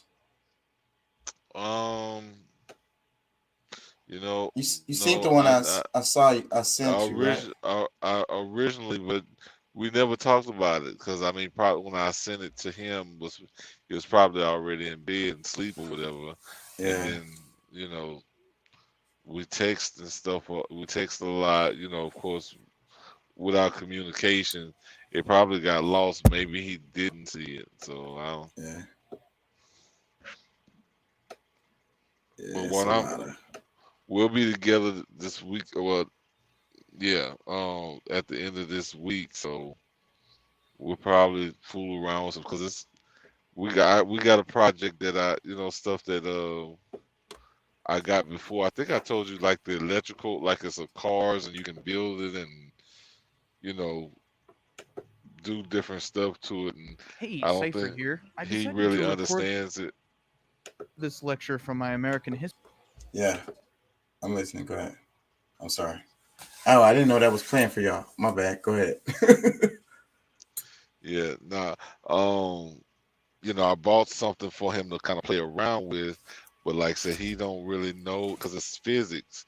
He don't really understand it to the fullest. But once, that's one of those projects we gonna do together when I get home to kind of show him what's what, and so he can maybe understand a lot of these different things. Because the polarity is the positive, the negative, kind of it's like the magnet stuff, but it's dealing with electricity or battery power. I guess I'd say it's electricity, but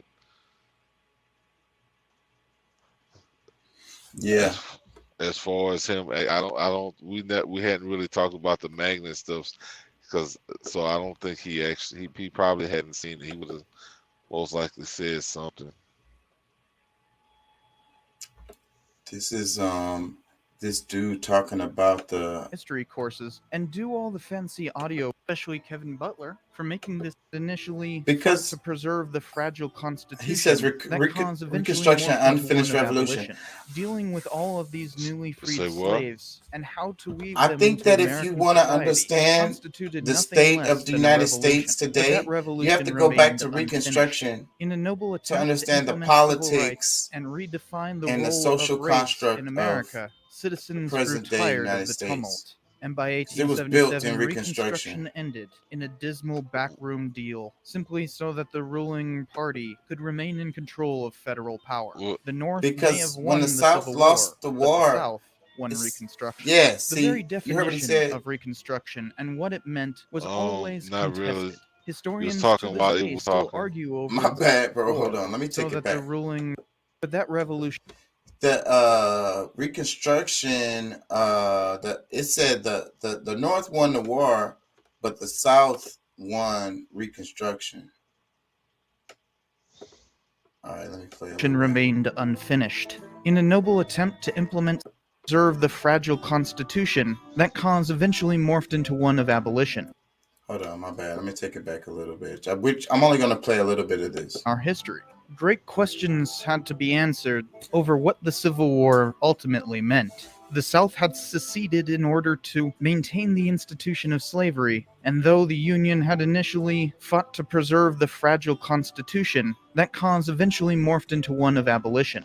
Dealing with all of these newly freed slaves and how to weave them into American society constituted nothing less than a revolution. But that revolution remained unfinished. In a noble attempt to implement civil rights and redefine the role of race in America, citizens grew tired of the tumult, and by 1877 Reconstruction ended in a dismal backroom deal, simply so that the ruling party could remain in control of federal power. The North may have won the Civil War, but the South won Reconstruction. The very definition of Reconstruction and what it meant was always contested.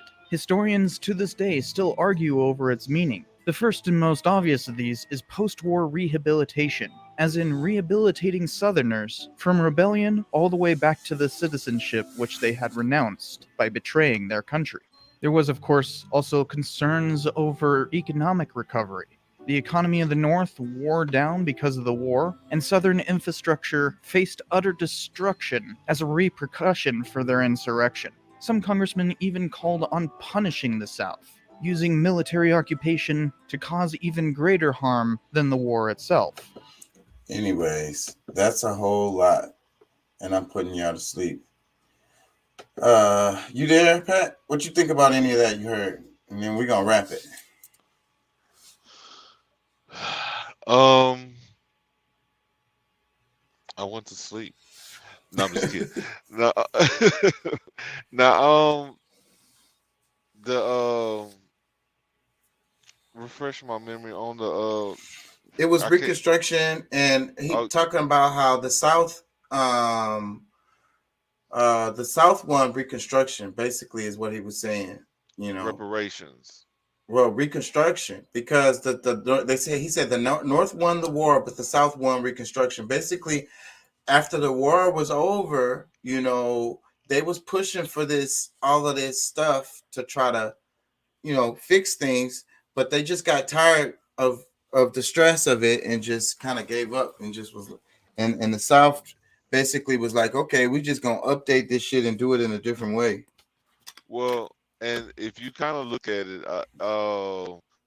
like the North was at the time was more like, you know, to make this thing political, the North was more represented by Republicans.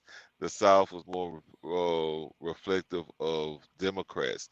And the Democrats, especially during that time, I mean, we might be dealing with different animals now, which I don't really think so.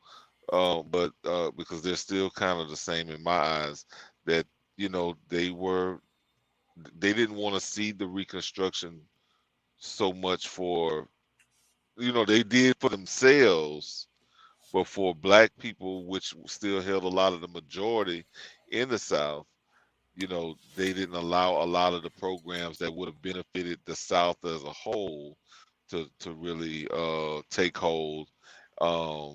You know, they reaped a lot of benefits where they didn't, you know, it was a lot of things like they didn't let the full program, you know, everything that was supposed to happen, they didn't allow it because it would have benefited too many black people.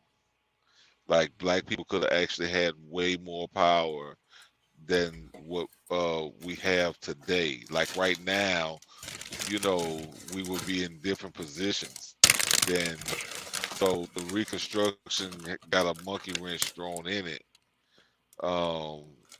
by people that also could have benefited from it. You know, well, a lot of them benefited from what they could control anyway, but you know, and I'm, you know, maybe I'm missing something. I don't know, you know, but based on what I understand about it, you know, because I mean, it was always a mixture. They always, Republicans and Democrats always mixed. You know, like there was, you know, I'm sure some people, you know, in the North that might have been Democrats, and they want Republicans in the South, along with Democrats that may have, you know, wanted this, you know, not, you know, that didn't want to see, you know, the black populations or the minorities or whatever, how you want to describe it, to progress, because in their minds we were supposed to always be underclass. So Reconstruction at a full, you know, at its full capacity would have equalized the playing field for everybody, but they It couldn't was let a that good happen. portion of Americans that wasn't trying to have that happen, wasn't feeling that. Yeah.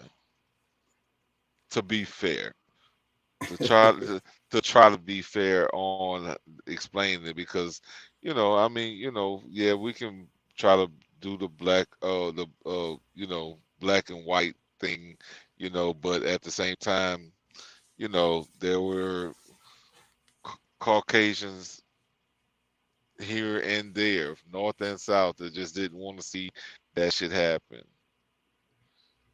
You know. Powers that be. Yep. So I mean, if you think about it, the freedmen, you know, people who was recently freed at that time that had benefits. I mean, the whole 40 acres and a mule. Like, I mean, the redistribution of wealth. That, you know, a lot of land that was stolen and, you know, swindled from you know, black people who already had it.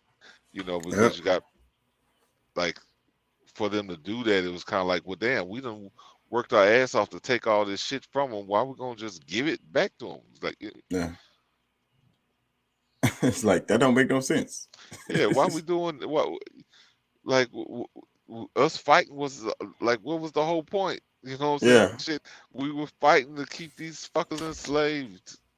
You know what I'm saying? Like, and now we just gonna turn around and just get that we're losing twice. Yeah. That's what they were saying too. They literally was saying that. Yep. They paid them for the lost slaves though. That did happen. Mm-hmm. They all got compensated. Yeah. But they didn't compensate the slaves though. Of course not. That's what I'm saying. Like reparations. Like, I mean, we're still fighting for the shit now. To repair the nation, you repair the, you know, people that was harmed, and it's like, no, we're gonna do everything we can not to do that. And it didn't, and then you know, no matter what side you were on, you And know, because no matter what side you're on, everybody should study Reconstruction and what actually happened. What really happened. You can study it. There's so much information out there about it. You know what I'm saying? The laws that was passed, you know what I'm saying? All of that stuff. The stuff they were saying, what the politicians were saying at the time, all that shit is out there, man. It's very valuable. do you think that Build Back Better is Reconstruction 4.0? No freaking way. No way. Not at all. But I think that it should pass, and I have been saying it for the longest. But it looks like it's gonna die. There's a expiration date on the 21st, I think it is, of this month. If it don't pass, it's dead. Yep, I think it's gonna die. Well, I mean, I can see where it could be beneficial for people who are already in business. They passed they passed that corporate giveaway shit. Whenever it comes time to do something for the act that the people will actually benefit from, all of a sudden they don't have the money. Well, see, and that's the thing. Like, you know, what specifically would the, you know, other than a job? Like, I mean, nobody's benefiting from a job.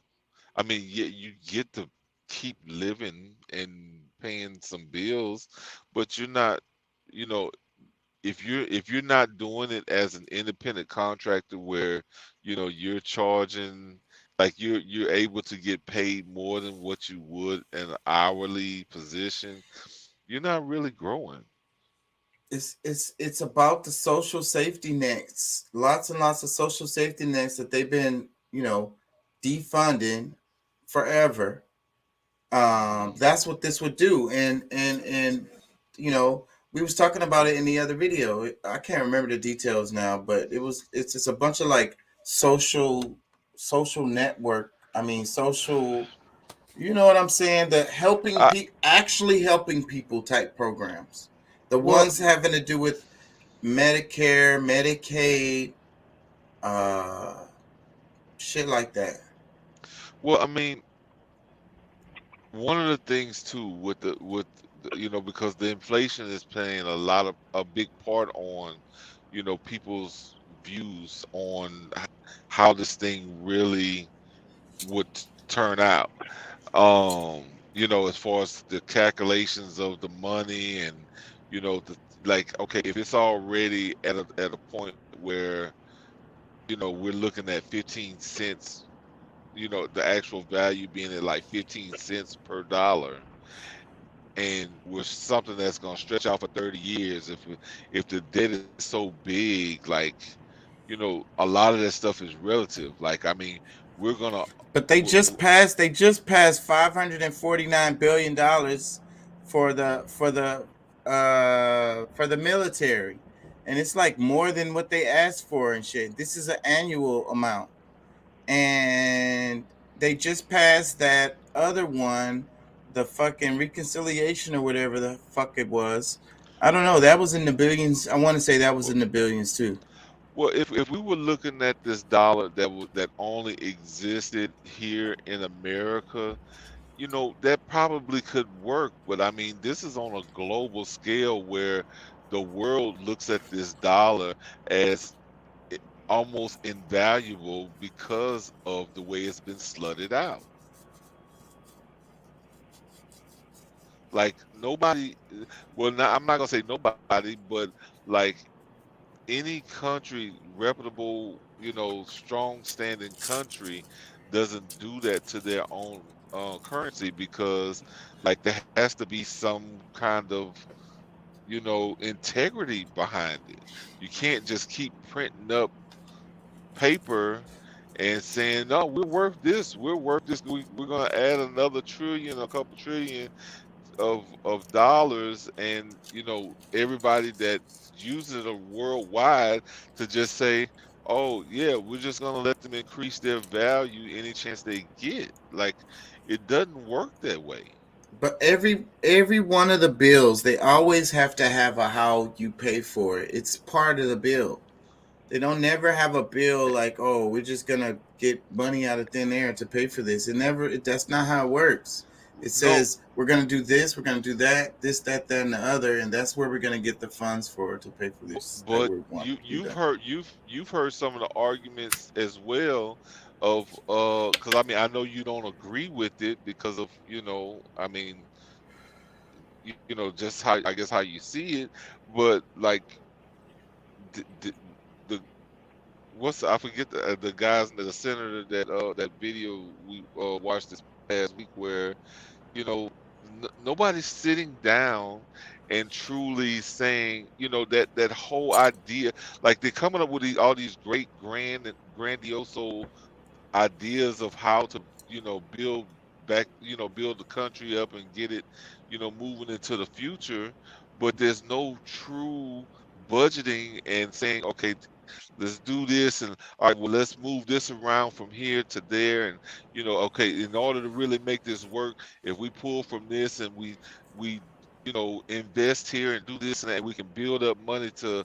They're not doing that. They're just saying, all right, yeah, we can do it in gold, we can have this and silver, like have everything looking pretty. Oh, this look great, but they're not basing all of those ideas on a firm platform. They're just great ideas. It's not, that's not true. Like I say, every one of the bills have to have a how you pay for it. It's part of the bill. It's in there. It's in the bill. That's why the holes be so long. We can print up. Yeah, we can just print up some more and pretend like it's still worth something. It's usually the real argument is taxes, because there's whenever some money being spent, the money got to come from somewhere. So most of the time it's taxes. Well, and that's true. I mean, but see, that's the thing. I mean, if they were truly going to do anything about that, we would, before they have a plan like that, they would have had some mandatory taxes that all corporations would, at least a minimum that each corporation would have to pay in order to build that money up. But they're not, like, there's no. But they have these laws. They're on the books. They're just not collecting. They're not collecting it.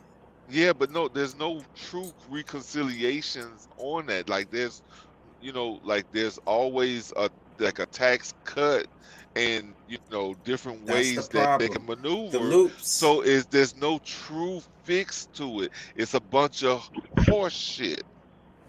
Well, that's where the focus needs to be. Exactly, but closing the loopholes. you don't, even, I understand that we have a debt system. We live in a debt system, but at some point there's too much debt to try to say that because if you create your value, you know, all right, let's just say for your household, when you're down to $1,000, and you're like, you know what, in order for us to create a better situation for ourselves, let's get further in debt. Who does that? Well, I ain't gonna lie, but that's the lifestyle of most Americans, I would say. The sane ones? No. Who's sane here in Babylon? Oh, come on. Are you really gonna try to excuse it? Like, I'm come not on, making an like, excuse for them. I'm not. It's wrong. It's wrong. You're right. I'm saying that that's like the name of the game. Like that's like the way to go. Like that's like what everyone is doing. I mean, the Benzes that they drive, right? The mortgage that they pay, right? The rent. well, but see, that's a debt that like any of those things. 'Cause I mean, whether it's an asset or a liability, like even with your liabilities, you created a debt, something that you can stretch out, and you're still intending for it to come to a zero balance. That's your intentions when you started. They're not doing that with our budget. They're not figuring out ways to bring it to zero or to bring it down within a certain period of time.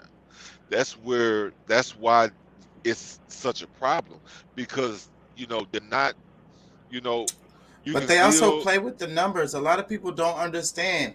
It has to do with trade. You know how like we buy a lot of stuff from China. Like buying a bunch of China products can inflate that number where it's talking about the well, however they call it, the debt. Raising the debt ceiling. Not the debt ceiling. That has to do with the politics.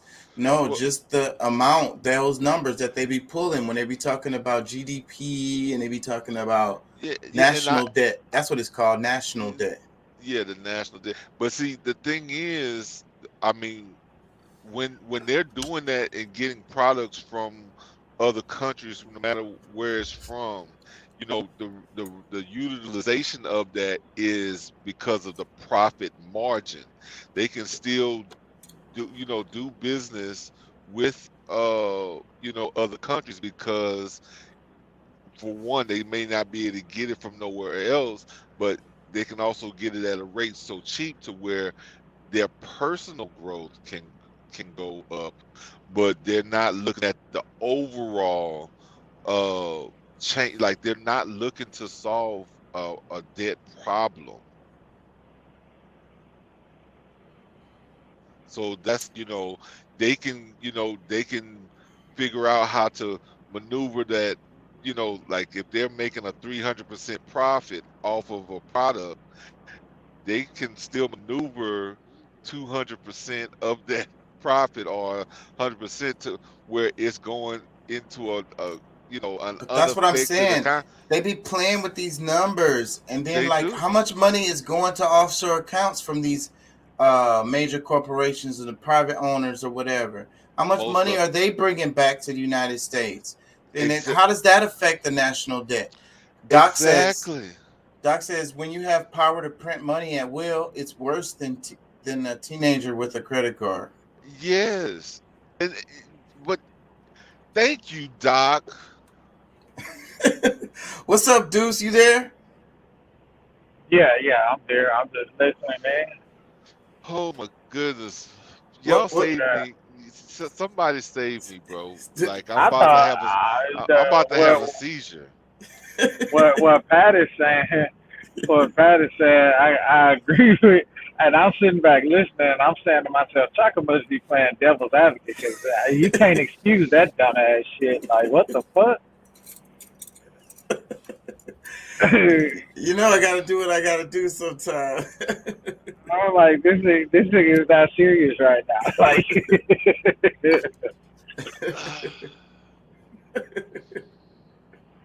Whew. uh, You know what? Fucking give everybody $1 billion. Let's just look.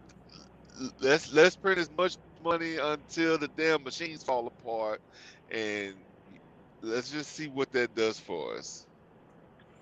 Yeah, But I charge, really don't. and then you can just go ahead and everybody you can charge taxes on everybody else except the corporations and see if it changes anything. I don't think anybody is advocating just printing money. And like I say, whenever they present those bills, they have to have a way to pay for it. And the answer is always taxes, and it's usually taxes that's not being uh, taken in. And also, it's about spending, right? It's really simple, right? Spending. So then you look at what the biggest things you're spending on. Ours is the military. You know what I'm saying? And then you start cutting the fat. That's what you do. But they're not. But that's the thing. They're not cutting any fat. They're stuffing pocket money in their pockets every chance they get. So you know, for them, because as for the responsibility of the debt still lies on the people, and that's where us as the true currency, we really end up like we're the ones that's you know like we're going to be held for that debt. So when the US finally decides to sell the rest of us off, with our our bonds and this, that, and the other, then we're gonna belong to another country where they're gonna be much probably even more crucial to us than the one we're in. So it's like we have to do something ourselves because I mean, yes, I mean it'll be great for America to look like Dubai, but are we in a position to truly do that right now? I mean, we've allowed the dumbest, the smartest dumb fucks to run our country. Doc says, how do you think they got the money for all the stimulus checks? They introduced almost a 35% increase on the money that is out there. I don't know Three if to that's one. true. It's 3 to 1. No, he say, bro. We went from our dollar being worth about 40 or 50 cents on each dollar to 15 cents within a year.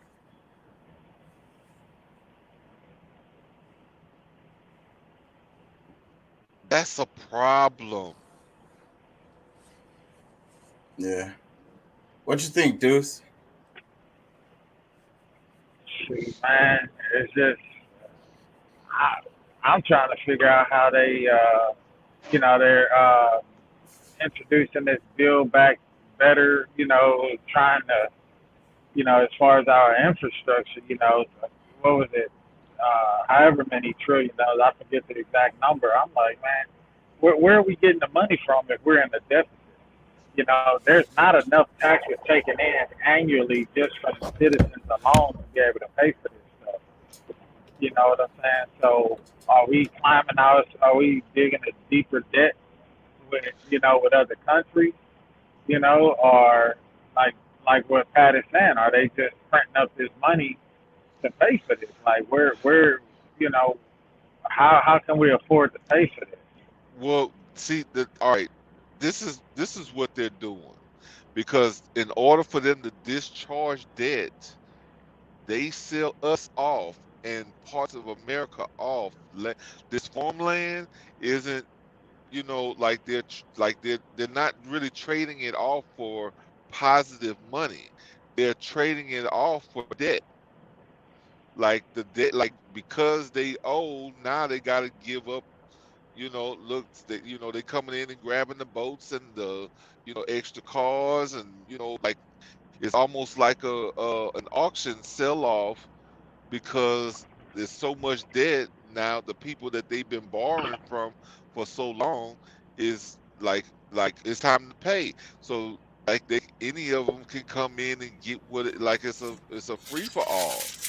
And like we were talking about yesterday with the farmland stuff, not only like are they owning this stuff, but they're gaining control over us by being able to tell us what you know whether we can eat or not.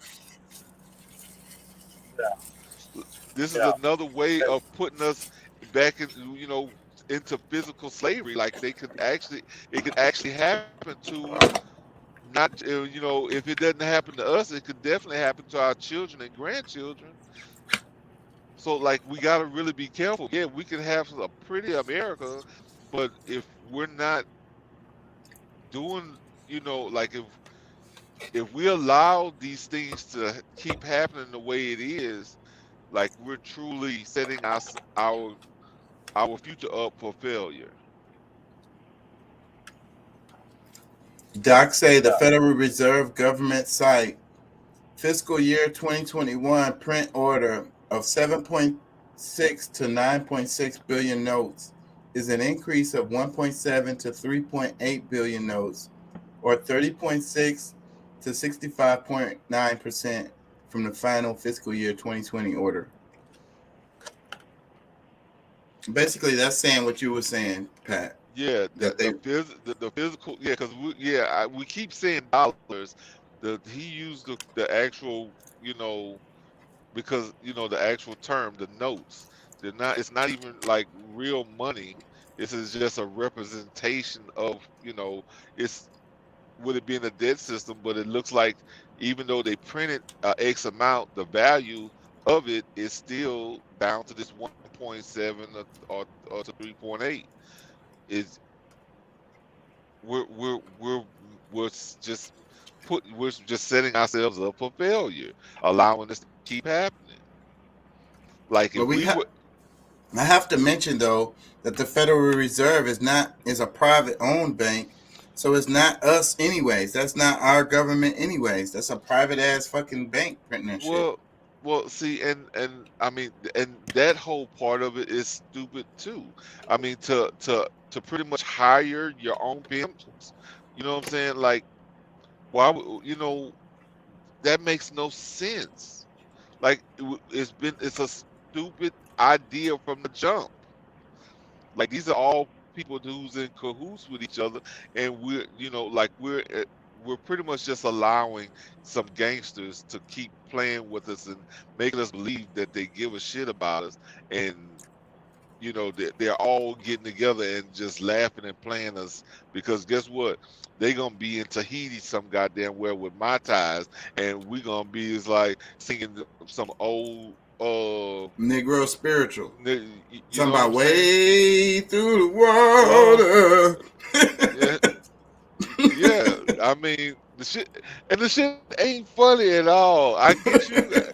The shit ain't funny, bro.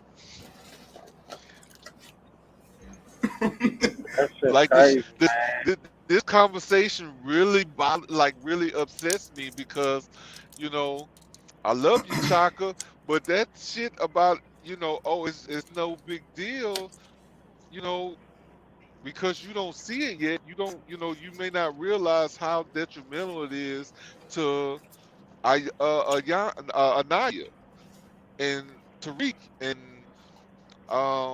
your baby girl. Like, they gonna probably hit the brunt force of it because we're naive to what's really happening. And I'm saying we, because I mean I can see it, I understand it, but getting people around me, shit, they just glad to see this new money coming around, and I mean I get it. I mean but a lot of it is a total setup from our government. Just like you hear all these people laughing and talking about shit. I can show you the stimmy right now, man.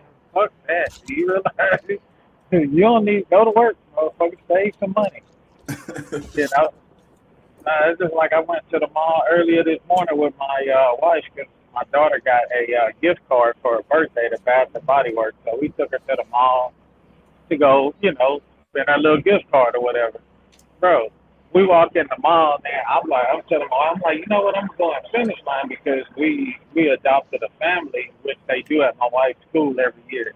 They adopt a family, and a group of people go in and donate money and buy, try to buy the kids these little gifts off of their wish list or whatever. And so one of the kids asked for some slides made by Champion or whatever. So I was like, I'm going to go run the Finish Line and see if they got something here and grab them. And I'll meet y'all at Bath and Body Works. And I walked up the Finish Line.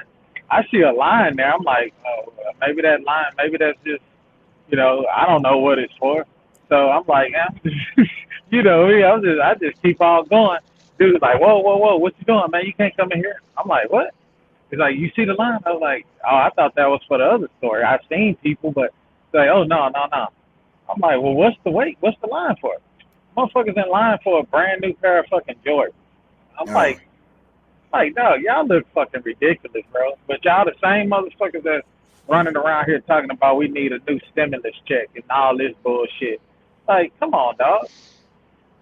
You know what I'm saying? But you standing in line for a pair of fucking shoes that, like, oh, man. Don't get me wrong. I like Jordans, but I do not buy them motherfuckers. Like, I don't. Nigga, I go on the clearance rack, and I make damn good money. I look for the clearance item. Yeah, I'm on Amazon buying Nikes, nigga. That's how cheap I am. Shit, like, literally. Like, it's ridiculous, man. People don't understand that shit. Like, the more the government gives you, the more control they gain over you. You know what I'm saying? And then on top of that, you got to think, our country's in a deficit. Like, if they keep giving you money, where are they getting it from? My thing is this. If people that want stimulus, yeah. But my thing is like should be this here. Because I don't get a stimulus check. You know what I'm saying? I didn't get one. Don't get one at all. So my thing is this here. The people that's requesting and wanting stimulus check, y'all need to hold them motherfuckers accountable. You know what I'm saying? Put their birth certificate and their social security on the market to China and everybody else, and that way when the debt can't be paid back, them motherfuckers get to go to China. You owned by China, motherfucker. Like, for real. Don't hold everybody else accountable. Well, for the average person, they don't give a shit who, all they know is now. And the middle class is the one that's getting held the most for all of it, whether it's, they received any stimulus or not.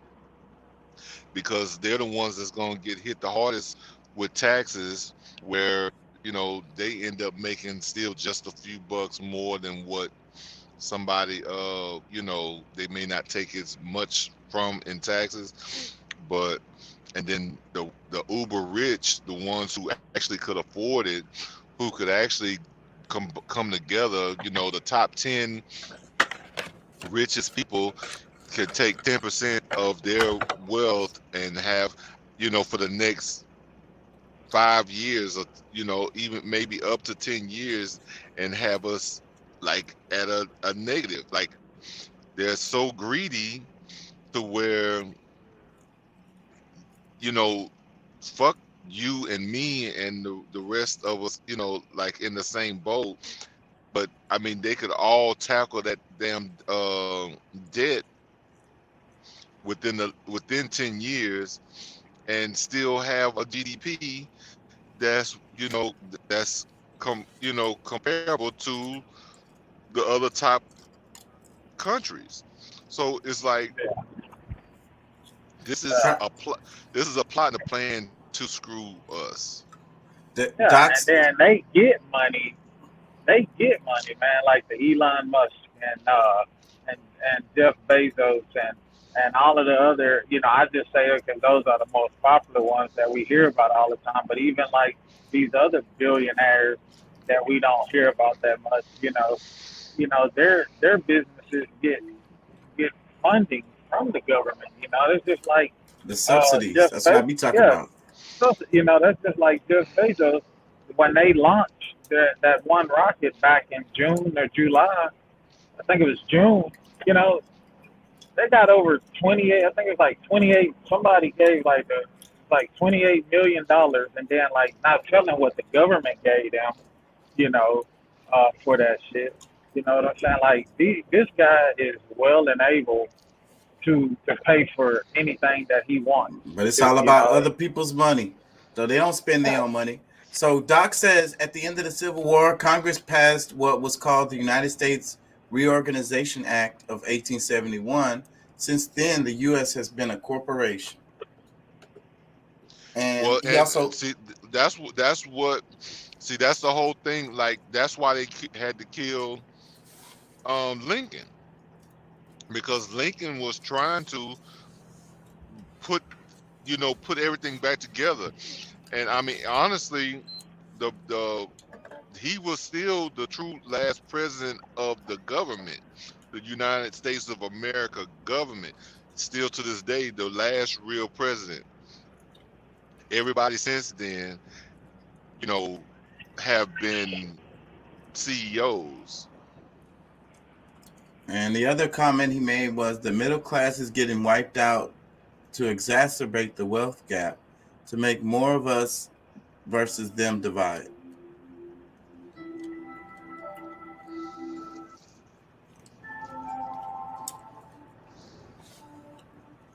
Yeah. Yeah, I'm gonna have to wrap it soon. Dudes, what's how you feel, man? What's been going on with you? Like, Oh man, just working, man. Out here working tonight. They got us back on the road, so we're out here working, man. Everything been pretty good, bro. Just trying to get through the holiday season, So that's about it, man. That's about it. That's about it. Other than that, everything's pretty good. How about y'all, man? same old, same old. Yeah, I'm doing pretty good, man. I'm ready for the holidays to come on through. Take my little time off, hang out with my son, the rest of my family, and try to get this new year rolling in. Yeah, I hear you, man. That's about it, bro. For real. Yeah. Good thing is, we're growing. Business is growing. They're putting in new things. Here at the company, so we're busy, extremely busy here at the company. So That's good. everything looking good. So hey, what about the Well, yeah, I'm about to ask. What about the tornado and all that? You're not finna drive through none of that, huh? No. I'm right here, and I'm headed up here to Sanger, Texas, man. I'm right here. I'm still in Texas. I'm up here, I'm just outside of Denton, south of Denton right now. But no, I won't be headed up that way unless something changes. But as of right now, I'm not headed that way. So, you said Tyler? No, Sanger. Sanger, Saenger. Yeah, Sanger, Texas. What is it? Sanger. Something like that. Okay, I thought it was an E in there. Sae. Or maybe it is an E. Maybe it is an E in there. Yeah, I've been Maybe through there. Maybe it is an E in there. Yeah, right up here. Right before you get to the Oklahoma line, Oklahoma state line up here.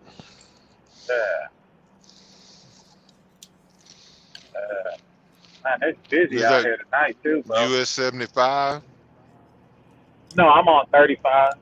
35 north. I can go. I went through Dallas already, and I'm up here. I'm up here. What is this called? I don't know what this part here is called. In between Dallas and Denton, Louisville, Texas, and all that good stuff. Yeah. Yeah, we're gonna go over Lake Dallas and Louisville Lake and all that good little stuff. But I'm passing by. you're staying in Texas, or you're actually going into Oklahoma? No, I'm staying in Texas. We're gonna deliver right here to Sanger, and then come back down and hit Terrell, Texas, and then after that we're supposed to go back to the plant, grab another one, and go to West Texas out there to Van Horn. Oh shit! Yeah. At least it's all interstate. Yeah. Yeah. Oh yeah. Oh yeah. So Hitting 80 miles an hour. and I wish I could go 80. These company trucks, they got them governed back, man. 65, that's it. 65. 65, that's it, bro. They are, 65 mile an hour, man. Yeah, we had a big meeting this past Wednesday with the president and the lead safety guy about that. You know how we're sitting ducks and you know we're hauling liquid hydrogen. You know the danger of running so slow. You know, and especially with the areas that we're running. You know what I'm saying? Where it's 75, 80 miles an hour for trucks and cars. So you know they say they're looking into it. They got to run it through it, but you know, the corporate answer. Yeah, it's You really know, a lot of that stuff. Really, you know, the boss ended up being the insurance company. Yeah. So, you know, but they are looking into it because they have, you know, they've lost some drivers because of the fact of slow trucks, and you know, they don't really want you talking on your phones and all that kind of stuff. You know, so they've been losing drivers because of that. So they're looking at changing it. Yeah. So, you know, only thing is just see what's to come, man. You know, but my goal eventually is to get back into my own business. You know, whether I don't really want to go the big truck route. You know, I kind of want to have me like a business where I can stay within like, you know, the major cities around, Houston, Austin, San Antonio, Dallas. You know, maybe like a courier service or something like that. You know, nothing too, something like that, bro. I really don't. I'm tired of the road, man. To be honest with you, I'm tired of the road. I've been driving. I ain't been driving nearly as long as you, but I've been rolling since '07. And shit, you've been rolling longer than me. Oh, okay. I started in 12. Oh, okay. I'm coming up on 10 years in April. Oh, okay. Good deal. Yeah, man. I'm just kind of burnt out on it, bro. I kind of want I want a normal life, bro. I want to be able to go eventually get to a point where I got a business that sustains my, you know, itself plus the family, and you know, and be able to go home every night, bro. Like for real talk. Be able to do some normal shit, you know, because as it is now, I'm 6 days out, and then I gotta cram I get 2 days off, but I gotta cram everything into one day because that second day you want to relax because you're leaving back out for work the following day. So yeah, you know, so I kind of want to get to a point where I can do shit on my own terms. You know, I mean, you know, I can relate. Yeah. What is Doc saying? He says slowest holiday season for restaurants, not including last in a while. It's been slow for us too. At my restaurant where I work at. Wow. It seems like they've been picking up here lately, man. Restaurants have been. I mean, I don't know. I don't know. I don't really go out to eat that much, but I know like the little hidden gems, like around Houston area, like downtown, like the restaurants, last lounges, they be jumping, bro. You go to one of them, it's damn near 2-3 hour wait to get a table. I'm ready to go to my favorite spot, Papados, when I get back into Texas. Oh yeah, Papados. Man, you know what? I stopped going. There was one Papados that I always went to, man. It was the one that was right there off of 59. I think you take that 59 and that Kirby exit and go down to Richmond. It's sat next to like a little Mexican restaurant over that way, but they had a brunch. They would do a brunch buffet on Sundays. You talk about get your money's worth.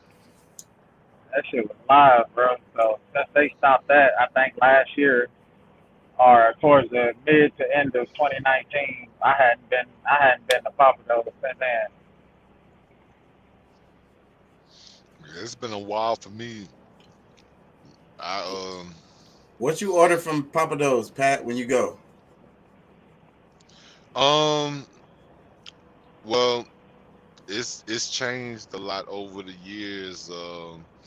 I mean, more like what I'm looking forward to right now is the sea bass. Okay, yeah, that sounds good. Yeah, but I love that. What's the one? It's like almost like a pastelaya or something. What's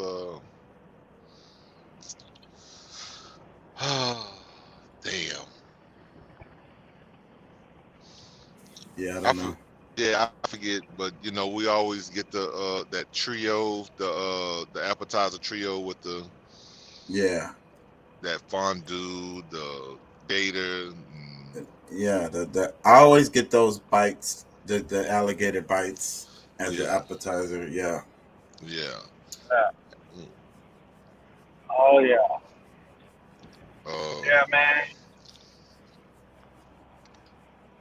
Gotta find you. You know, yeah. Papa Do's is still one that I go to though. You know, as far as a chain restaurant, you know, they're one of the ones that I will go to, like Papa Do's, Papacitos. I like Papacitos. They're pretty good. As far as Tex-Mex, you know, pretty decent food there too. You know, but yeah, man, I try to hit up. You know, we be trying like. My wife follows like all of these different things on Instagram, so they always show all of these little hidden gems downtown, man. And she done took me to a couple of them, bro. You talk about food is off the charts,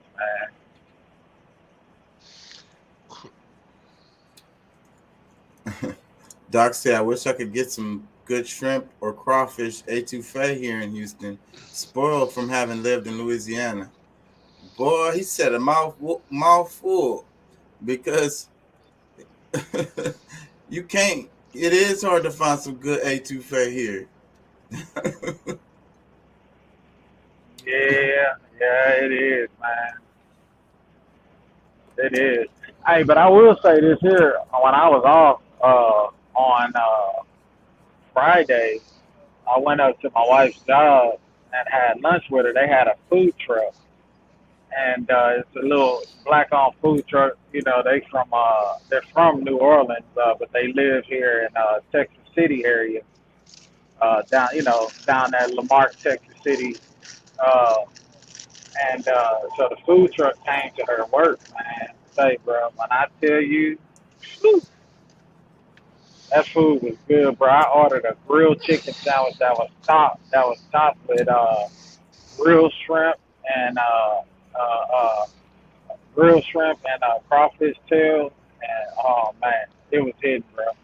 I'm talking about everything they had. I think she ordered like three different platters that they offered, and me, her, and one of her coworkers, bro. We ate. Hey man, and that's what I be talking about, bro. Like the little small deals like that. You know, they cook them. The food just be so much better, man, because, you know, they trying to make a name for themselves. They trying to stand out, you know.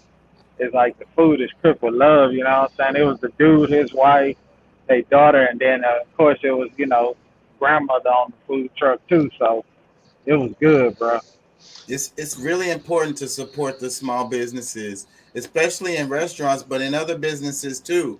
And that's part of the reason why everything is all fucked up is because we like to go to the big box stores. And then Corona, the whole thing with Corona, they smashed a lot of small businesses. Is like they haven't come back. That was purposely done. That was purposely done. Yeah. But Yeah. I wanted to comment with to Doc. Like I'm probably more spoiled because like my mom etouffee is so like I don't respect nobody else's. Like I say, man, I'm kind of like one of those judges at a damn cook off. I'm like sniffing it, looking at the consistency and like bro, like I'm so hard. Like anytime it comes, Oh damn, we lost him.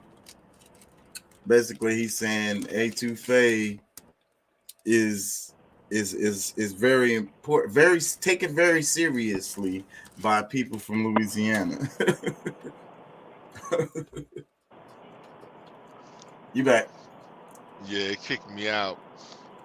But yeah, I ain't gonna lie, I'm tough on anybody that calls themselves making some Cajun food. I don't know. And I'll turn my nose up in a minute. I Talking about get that's not yeah, Louisiana or whatever. yeah. That's not Cajun. I get bougie. You know what I'm It's saying? like it got tomatoes in it. What was Yeah, you doing? What was you thinking? You cooked the shrimp way too long. It's all dry. yeah. They're not plump enough. You know you don't. It was a, Always respect Cajun mama's bro, food. bro, you wouldn't want to leave my mama's house, bro. If you was to ever come visit us or something like that, man, say, bro, you're gonna be like, man, can I just stay on the? Say, bro, I have friends Hello. that come over, like when I'm in You town still and my on? mom Yeah. cooks, whether cause her gumbo, etouffee, I mean, pretty much what you name it. Shoot, I'm in town. Shoot, my buddies is like looking for, they coming, and shit. Some of them actually, shit, they'll camp out on the damn couch, took a nap because they didn't went so hard. But finding restaurants, it's hard for me even going to a restaurant to find uh what I consider Yeah. good Cajun food. You know what I'm saying? They do have some restaurants in like New Orleans. I remember when I went, that's what I was looking for was like some good food.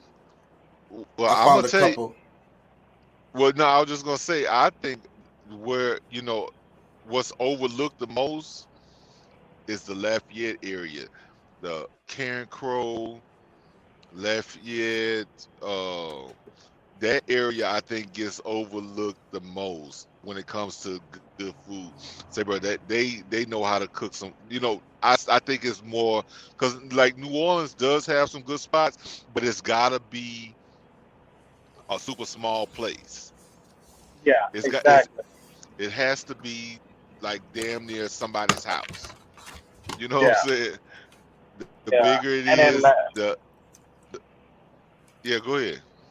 I was just saying, like, and then Lafayette, the difference between New Orleans, New Orleans is commercialized. Lafayette, most of the people that's cooking in the restaurants in Lafayette, they come from the little small towns like Baldwin and Abbeville and Hmm. Crowley and Oh New yeah. See, Iberia. you You know what you I'm know. saying? So Yeah, yeah, you know. so yeah, they moving out of Baldwin and them little towns up to Lafayette just for work and just being, and that's like the city for people that come out of Abbeville, Crowley, all them areas down through there. You know what I'm saying? So New Yeah. Iberia, If you go north or south, I mean you maybe not too north.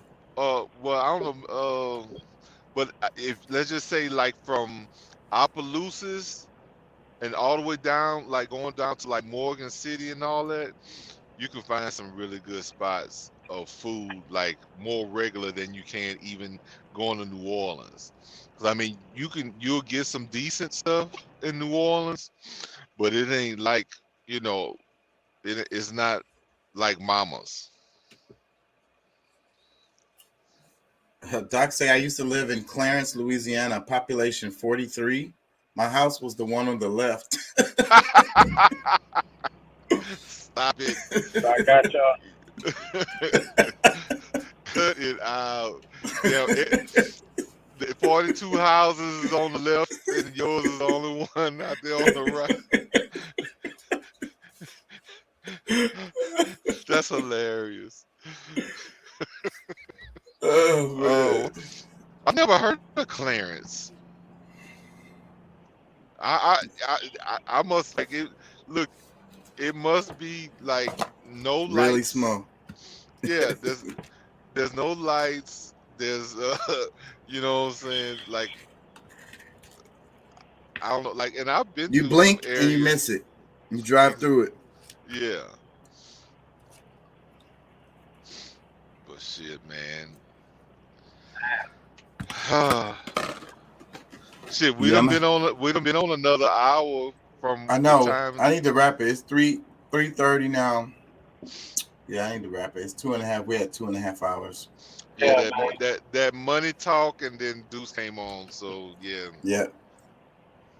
He says Yeah. just outside Natchitoches between Natchitoches, yeah.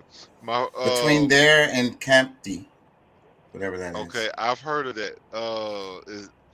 That's no, yeah, I think that's above Boyce, I believe. But yeah, I'm somewhat familiar with the area. I used to go up there years ago when my friends were in college.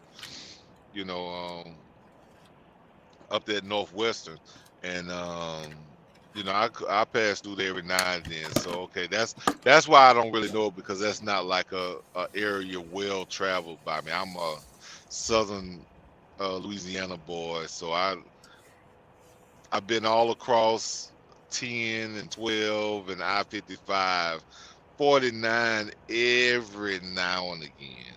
You know, except I mean, since I've been working, I'll come down. You know, I might take 49 coming through 167 or some shit like that. But yeah. I know up that way though, man. Like going up like towards like Natchitoches, Alexander, all up through there. They got a bunch of slave plantations up through there, man. You can go and visit and shit like that, you know. But the folks up that way, man, they don't really. I don't know. It's just different. Being that I grew up in Louisiana, and then when you go up that way, like north up there, that close to Texas, man, they don't even seem like, you know. It seems more to Texas. Seems more like Texas to me up there. Like, people are just different. You know what I'm saying? Mm-hmm.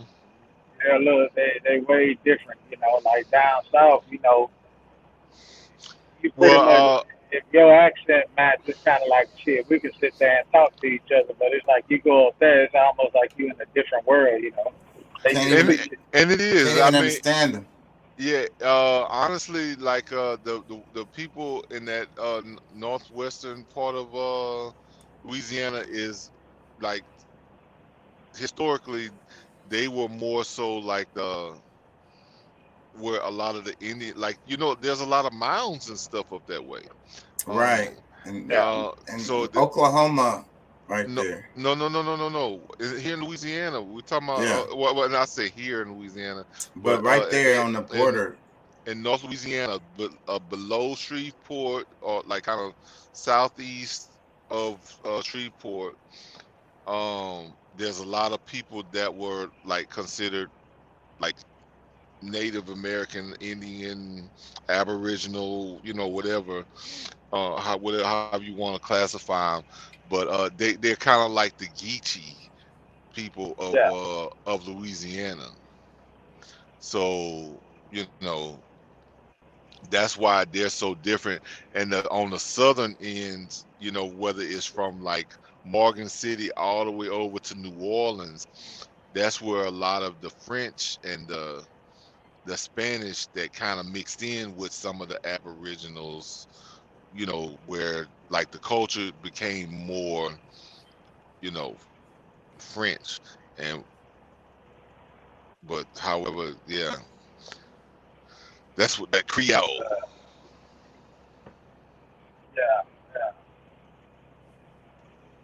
Yeah, it's definitely different up there, man.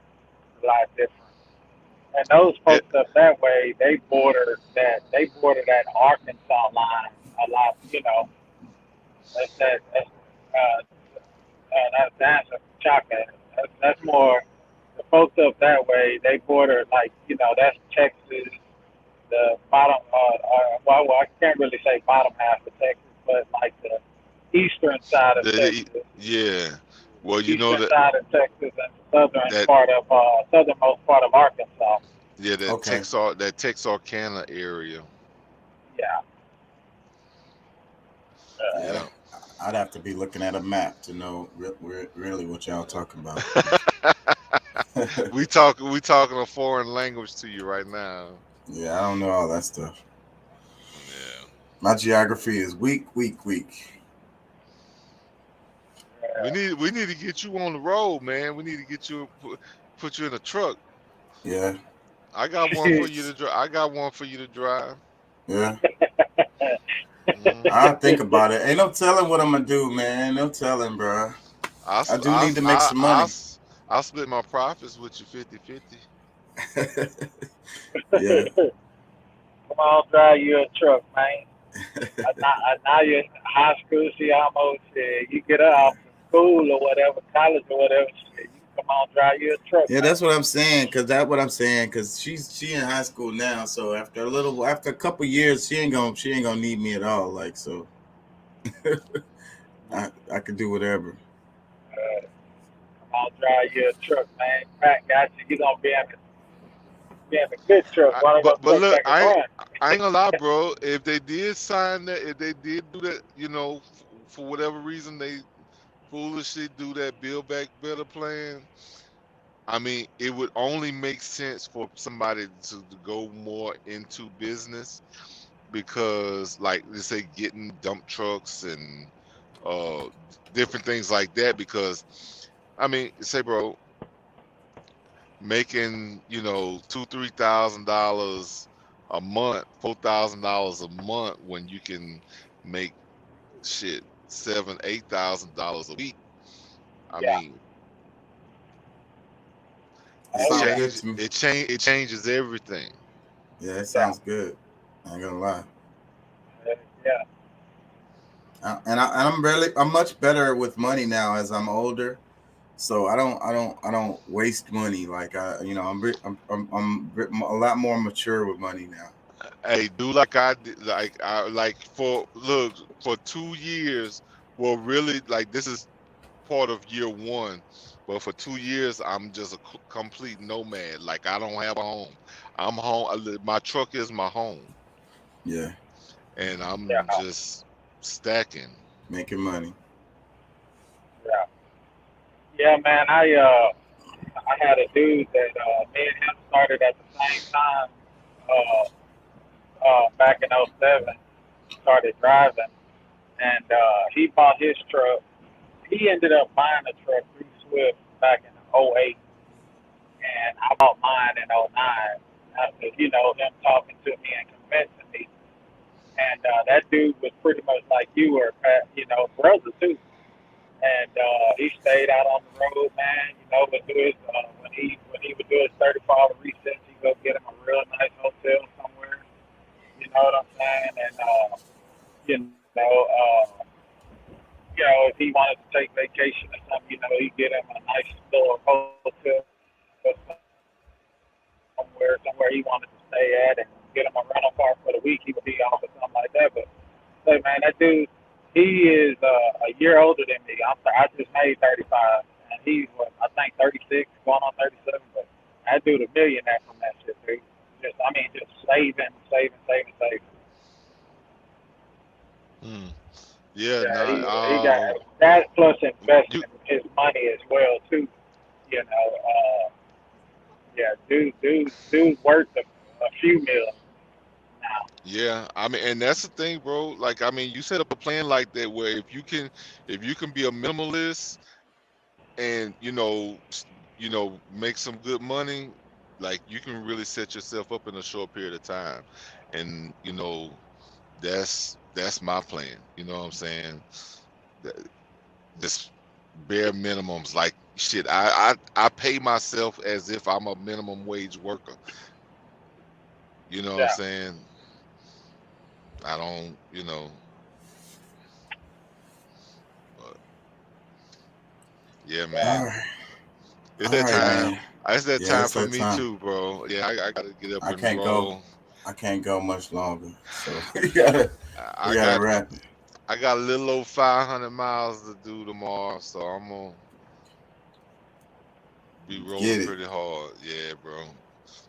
I see y'all, man. Well, y'all be good, be careful, man. Be safe out there. You too, man. You out there rolling now, man. Don't let that black dog catch you.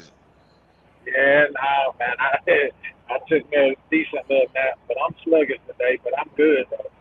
I'm good. I'm almost to my delivery, so I'll be. Once I make this delivery, I'll be pretty much done driving for the night. So I get to go lay down myself. So. All right, y'all. Peace and love. Thank y'all for joining. Thank y'all for listening. Thank y'all for being here. Oh yeah, no doubt. Thanks for having us. All right, man. Appreciate it, man. Thank you. Peace and love.